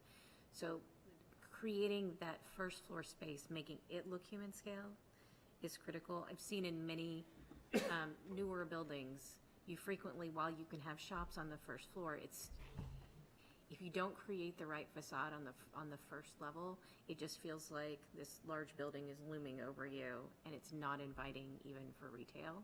Even if you have the best retail in town, people don't feel like they have a connection to it. That is a So- challenge with these arcades sometimes. Yeah, so just thinking about what makes it feel like it's human scale. And in the plaza space, whatever you do here, making sure that you have you're creating something that's inviting. There's a reason that people are coming through that space, and retail alone won't do that. So I like seeing some of these designs that you're proposing for the plaza space that create spaces for people to be in the community. Think about what's missing in the downtown and what people are looking for. You know, one of the things we don't have in the downtown is a prominent fountain anywhere, or splash pad, or I mean, there are other things to consider in a plaza space that will draw people into that space that don't necessarily have to be retail or cafes, or and I think you're doing a good job with thinking about corridors, because those are naturally inviting to people, as long as you can see the open space at the end of them. So that scale is also important. You don't want a long-looking corridor, just like you said, that you're not sure if you're allowed to go through this corridor, right? So I think those viewscapes are also really critical. I think that is the right approach so far. You're really thinking really seriously about what the viewscapes are across the plaza. From Commercial Alley currently, that is a really nice view space, and you are going to get a huge entry point there. But then think about how you want, what you want the entry to be off of Bow Street. You know, I said that the corner's nice, but also you might be thinking about, well, we don't want to come from the corner because then we lose all the retail up to the driveway entry, because people won't go that way if they can come in through the corner. So thinking about how you activate people to come around that corner. And it could be a little circuitous. I mean, that's sort of the fun. If it's just one long funneled view, you know, there's something nice about discovering that a lot around the corner. And, you know, a retail shop could be very successful at the corner then still, but the aperture is right next to it. What you said, Kate, I think it's really good, because even just looking at this last picture here, you know, nobody has seen from Penn Hollow up to St. John's to be able to walk there since McIntyre got dropped there from outer space. But you know, there hasn't been a walkway, and they're talking about creating a walkway there, and I think that's great. The other thing, some of the renderings that just popped into my mind here, because my wife does have a retail store. The storefront windows are so critically important to like what brings the shopper in, whether it's a recessed doorway or a modern flat front doorway, makes all the difference in the world. And I know you guys have done your due diligence. You've walked around town, you've taken the pictures, but to the extent, I think, again, because of my wife's business, I see this every day. To the extent that the retail spaces have inviting looking windows, windows that mimic, don't have to copy, but windows that mimic the windows that you already see in the retail spaces around town. That's going to help the whole building blend in. Lighting, because the visibility. people are looking here, they're not looking up here. Correct. So If you could also, it's early, but transformers and trash bins and Always top of mind. service drop-offs and all that are key. The site has to work, you know, and be operational and very efficient. So we have to kind of, that's probably the one Disney thing. You have to kind of hide it and do it in a way where it really works, you know, really, really well. Absolutely. We'll accept that. Anyone else? Vice Chair? I think we got to pass on that. Okay. I mean, I'll just say I'm probably certainly in this group in the minority of speaking for the McIntyre building. It's probably usually you'll find people who like it more than they hate it, maybe my age and younger, because it's not something that, you know, it still is representative of a He's shaking his head. But I've heard, but like I said, I'm not the only one, but I realize I am in the minority, but. I'm afraid to raise my hand, that's all. Or else I would have joined you. I'm just afraid. Well, so either way, it's not as bad as it could be. I have seen buildings that are by these architects elsewhere in the state that are much more out of place and much more sort of brutalist in nature. That's the tagline, not as bad as it could be. Well, I'm telling you, but listen, I'm telling you, because this is the only one that they built that out of brick. Yeah. So they actually used brick. They actually used window openings that are the same proportion as the historic window openings around them. So it's not so completely out of context as many of the other buildings. They did actually look at Portsmouth and design this building to be somewhat referential to what's around it. So, I mean, as much as you may hate it, that's fine. But I will say, I also know what SHPO is looking for. So we can try to minimize this building as much as we can in terms of making it not look so giant and looming and out of place, but not by necessarily creating traditional fake old buildings all around it, because that will make it look more out of place. But actually draw more attention to it. Exactly. Yeah. So I think, and I know that you guys are aware of this, and so I just want to make sure that it's said that there's going to have to be some sort of referential something to that building in the design of the other ones, just to make sure that it's not totally out of place. Yeah, that was said in previous meetings as well, so we're aware of that. Yeah. And I don't mean by replicating it or making more modern buildings or anything like that, but I just want to be aware of that one of the things you don't want to do is make it look more out of place. So I still think that it has a lot of potential. I think that the lobby with its marble cladding is really cool. I still think that the arcade in front has a huge amount of potential for activating a street space there that has been underutilized for many, many years. I am just, again, so glad that there's so much focus on penetrating this block and making this interior plaza space something that the community can be proud of. So I'm hoping, I see one person in the public here who's hopefully will come to speak, but I'm hoping that more people in the public will come and talk at these meetings. It's not 10 o'clock yet, it's not too late, but I think that, what will probably end up happening is that we will have these work sessions on their own day, maybe the second meeting, at least for a while, so that it's not so late at night, so that we can give the public opportunity to come here when it's not so late and be a part of this. And I'm just going to say publicly, I don't read, the comments on Facebook or Portsmouth Herald or anything like that. If there's anybody in the public who wants to be a part of this process, they have to email us or they have to come here and speak for us to know. We want the public here. We want everyone to feel like this is something that they can participate in. So on that note, if there's anyone from the public who would like to speak Madam Chair, to this work session. Can I just address your point about the existing McIntyre building for Sure. 1 second briefly, and I apologize. But one of the interesting things, and we can talk about this at a later meeting, is part of that historic preservation easement with the State Historic Preservation Office is in their permitting the demolition of that one-story portion.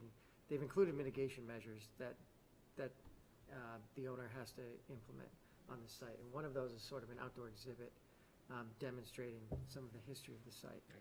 So I think to your point, like the building or not, it's staying. Mm-hmm. And one of the cool opportunities that we have, frankly, I think, on the ownership team, is to tell the story.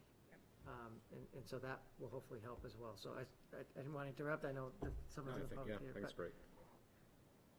I wanted to give the public. Go ahead. Yeah, my apologies for interrupting. Go ahead.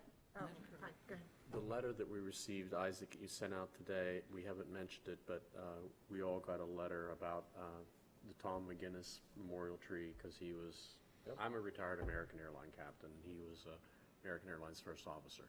But all of that said, so I don't know, it has to be something that the McGinnis family agrees to. This is more or less what I think the letter was requesting. But whatever the family wants to do with the tree, maybe they want it in the plaza, maybe they want a different location in town, but that's something that, you all would have to take a look at that. If I can chime in on that as well, very, very briefly. I was a freshman in high school when 9/11 happened, and it inspired me to join the Navy upon graduating. So I'm very, very cognizant, and I know Anthony's very cognizant of the tree, of what it means to the city and also to the family. And so we will work with whoever we need to on, doing whatever is necessary for the tree. There's been conversations. I've received emails from certain folks. There's been conversations about potentially moving it up here. Again, the viability of the tree is extremely important as well. So that is not falling on deaf ears, and I just want to make that clear, that we are focused on that. So we appreciate that, and we appreciate whoever sent the letter. I haven't seen it, but we're cognizant of that. So, Thank you. Thank you. Thank you. Okay. Sorry. Oh, that's all right. I'm Sue Sterry. I live on Broad Street here in Portsmouth. But more importantly, just to give you a perspective, because I planned on coming to more meetings, I was actually born in this building on the 3rd floor down this way. And I've lived here basically my whole life. So I'm not in love with McIntyre now, but I remember when McIntyre came and nobody hated it because we had to use, Nick, what's the name of the federal building? Does it have a name on the corner of Pleasant and? The old Book and Bar building, which is the old Pleasant House. Right, is that what they That's call our it? house, yeah. I can remember as a child, my mother taking me there because it was the post office and buying stamps and standing down here and the windows were up here with bars and everything on them. So people were thrilled to get that building, especially because it brought the IRS and other things that we used to have to travel out of town for. So it wasn't always hated by all the people here.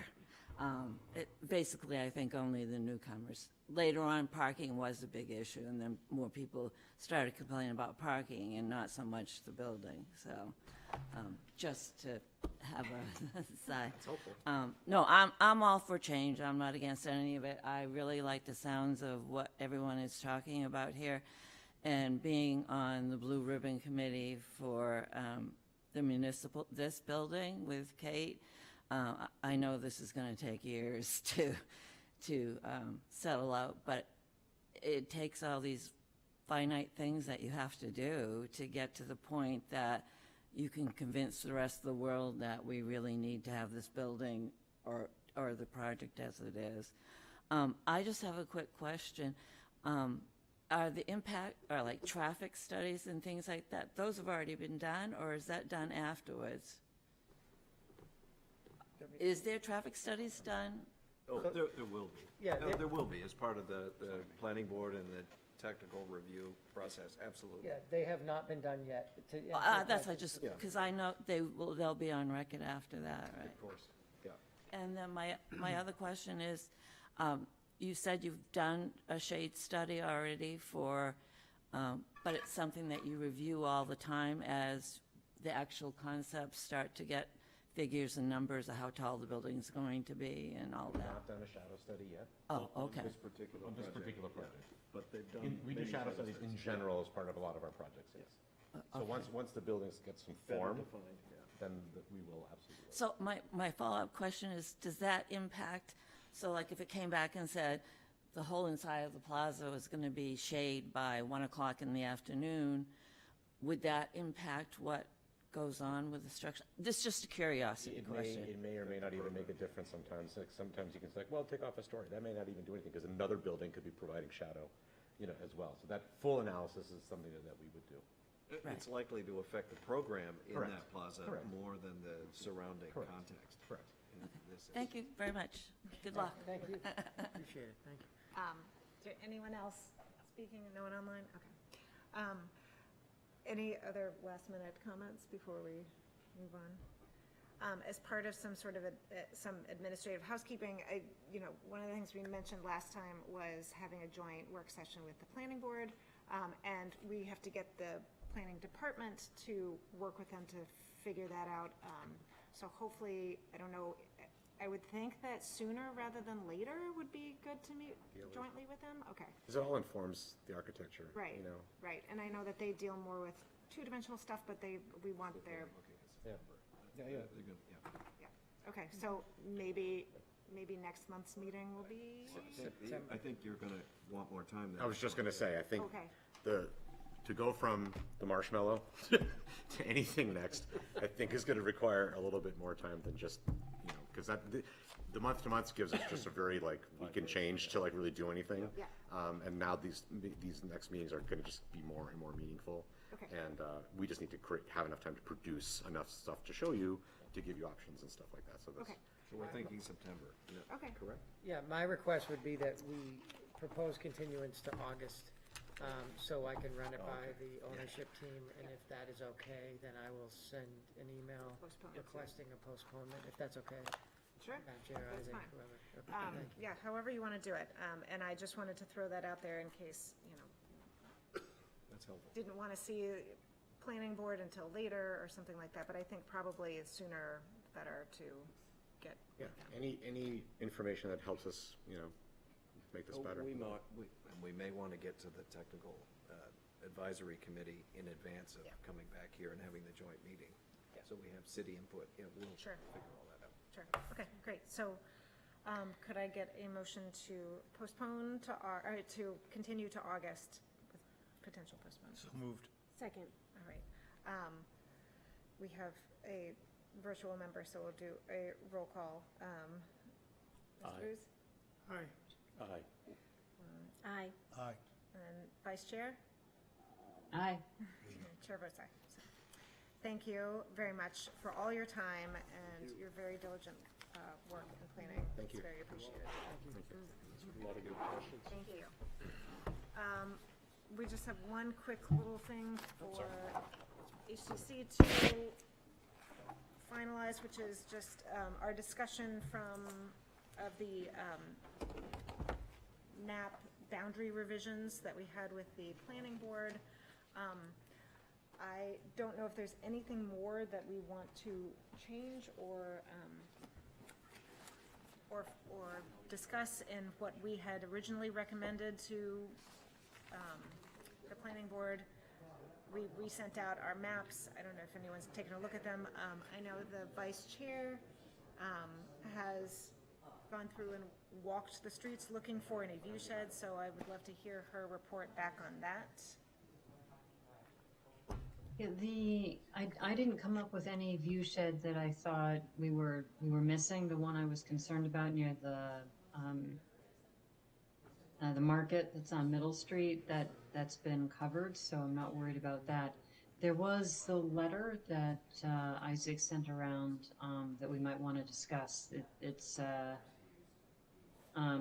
map that was presented and it shows the HDC boundary was produced before the subdivision of that very large property that goes from Middle back to Chevrolet.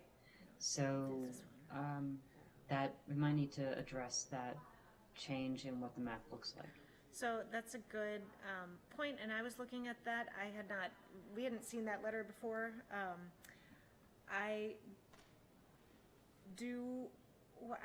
I'm not sure that it was, I couldn't tell if it was subdivided or condominiumized.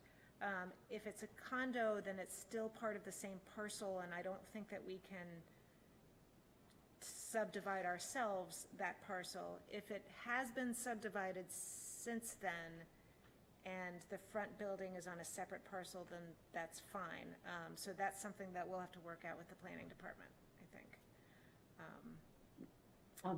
All of those condos, all those buildings that were built on Chevrolet, that were on that parcel, didn't come in front of the HDC, and there must have been a reason for that.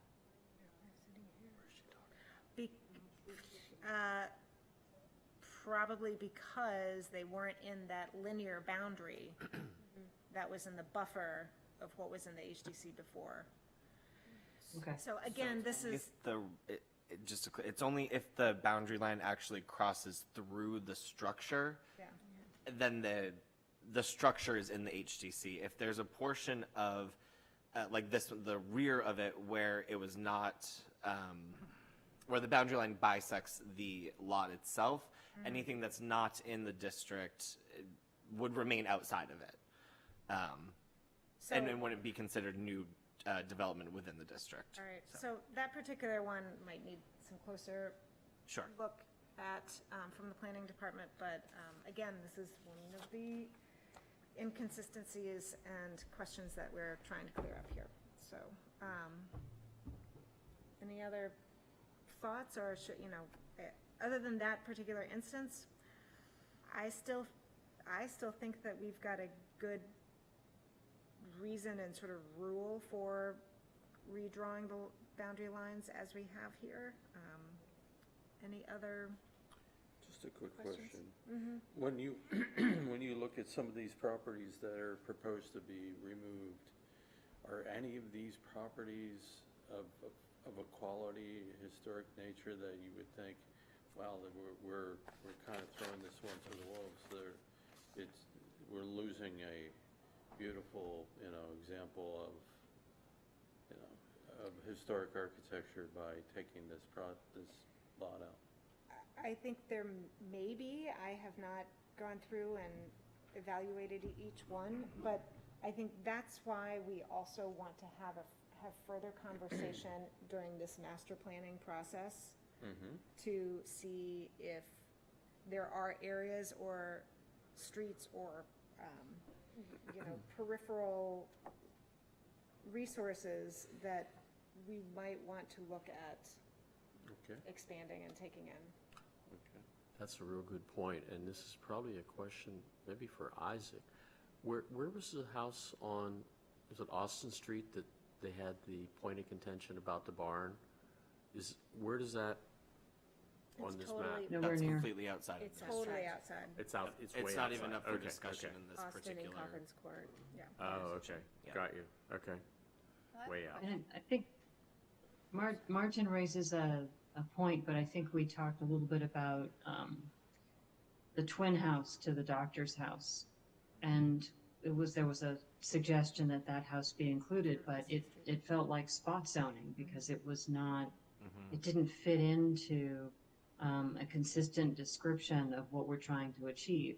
What we're trying to achieve on Middle Street was to try to protect that view shed of going down the street. And once you start saying, well, but this house that's one block in, or this house that's not on Middle Street, but it's a beautiful example of fill in the blank, you're starting to make judgments based on individual properties, and that feels a little bit, it kind of borders on arbitrary as opposed to having a zone that's based on specific criteria. In this case, is it seen from Middle Street? Does it affect people's experience on Middle Street? So but if it's attached in some ways, as you see here, it's adjacent to the properties on Middle Street. And one can tell in most cases whether this has been maintained and is historic in nature. It's a great example of something, and it shouldn't take that long it's not arbitrary. It shouldn't take that long to make a judgment on a house. You probably do it in a blink of an eye to say, this is historically built and maintained and has a lot of potential to contribute to our community. I think, go ahead. I was just going to say, there's an argument to be made that there's several places in the city that aren't preserved that should be, even that are in the National Register District, like Richards Avenue. So if we started making those arguments, essentially we're changing the purpose of the Middle Street District. And I think that our discussion with the planning board was enlightening, because that really, that analysis should be done separately, potentially by like a Heritage Commission process, where you can look at properties that are important properties but are not in the historic district and talk about them. That would be the conversation around the Austin Street barn property that is not in the historic district. But I feel like that's just a different conversation that needs to be had. Yeah, that makes a lot of sense, Ken. I'm only suggesting ones that are already in, and we're declaring them out. Well, I think if there are particular ones that you see or know of, that should have been part of this conversation. Right. And still can be if you want, but I think that, again, with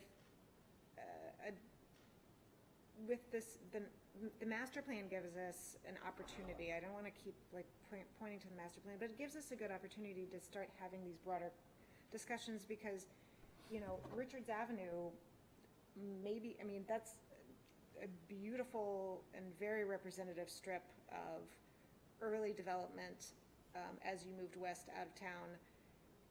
So, is that a whole strip that would need to be in the historic district? I'm just talking about that little red house, that little red property or two properties. Yeah. I'm not talking about trust me, I'd love to Yeah. spot some, I'm not talking about that. Yeah. I'm talking about a judgment on a red that's gonna be jettisoned. That's all I'm saying. And I have a question about that sort of thing. Are homeowners notified that their home is about to be dehistoric? So, And can they then appeal if they Yes. feel like there's a reason they should stay in? so this process got stalled before it really got to that public comment part. So this really, like, by pushing it forward to saying, this is our recommendation to the planning board, then the planning board can then put it to city council and say, okay, all of the notifications need to go out. This is when we're gonna have, at this particular council meeting, we're gonna have this discussion and have the public be able to come and have their say in it. It just didn't get to that point yet. So we need to get to that point so that the public can have a chance to, all of these, the greater public, but especially these homeowners can come and say whether or not, just give their opinion on what they think about this, redefinition. And I apologize, I'm late to the game. I think you're totally valid, and this is something that we, again, wanted to have this conversation. We need to start by making it a simple effort, and then maybe in this, hopefully in discussions with the public and the homeowners, there may be properties that say, no, I want to stay in, and maybe they'll, I don't see why the planning department would say no, so. I want a room full of people deciding what my Absolutely. windows will be. Absolutely. It's never been said. There But may be some, anyways, there may be some. anyway. Small now with the McIntyre Yeah. lovers. Can we get that one out of the district? Right. Anyway. I petitioned for my house to be removed. It's a little dead-end street. Nobody goes there. No. It is unique, that street. So, Dave's all right. familiar. Any other comments on this? All right. So I think, in order to get it to the public process, I think we can put this back to the planning board to say, push it to city council, and let's have a broad Their discussion. approval, yep. Okay, great. Do it. Makes sense. Great. Any other issues or topics that anybody would like to discuss before we close out? I think everybody asked a lot of really great questions for the McIntyre team, because at the end of the day, people from Portsmouth, maybe they're not watching it tonight, but maybe they'll replay it tomorrow, and at some point there'll be a newspaper article, and I think everybody did a great job of asking the right questions, so. Counselor? I just wanted to give everyone a heads up that I did ask to put a motion on the council agenda for next Monday to ask the planning board to consider Heritage Commission, to look into great. a Heritage Commission. Okay. So that would be a motion to go to them and then ask them to review. So, Great. yeah. To review what, Kate? A Heritage Commission, the potential of- possibility of a Heritage Commission. Oh, Starting a heritage commission, which would be great. I also wanted to just say that we did get confirmation for October 2nd for our training. So please put that on your calendars. It'll be an all-day thing. You'll get lunch and, all that stuff. But I'm looking forward to it. And we will extend the invitation to the planning board and other land use board members who would like And to. that's 9 to 3 on that day? Something like that, yeah. Already on my calendar. Great. All right, then. So moved? Motion Thank to you. adjourn. Okay. These. All right. Thank you. Thank you. Good night.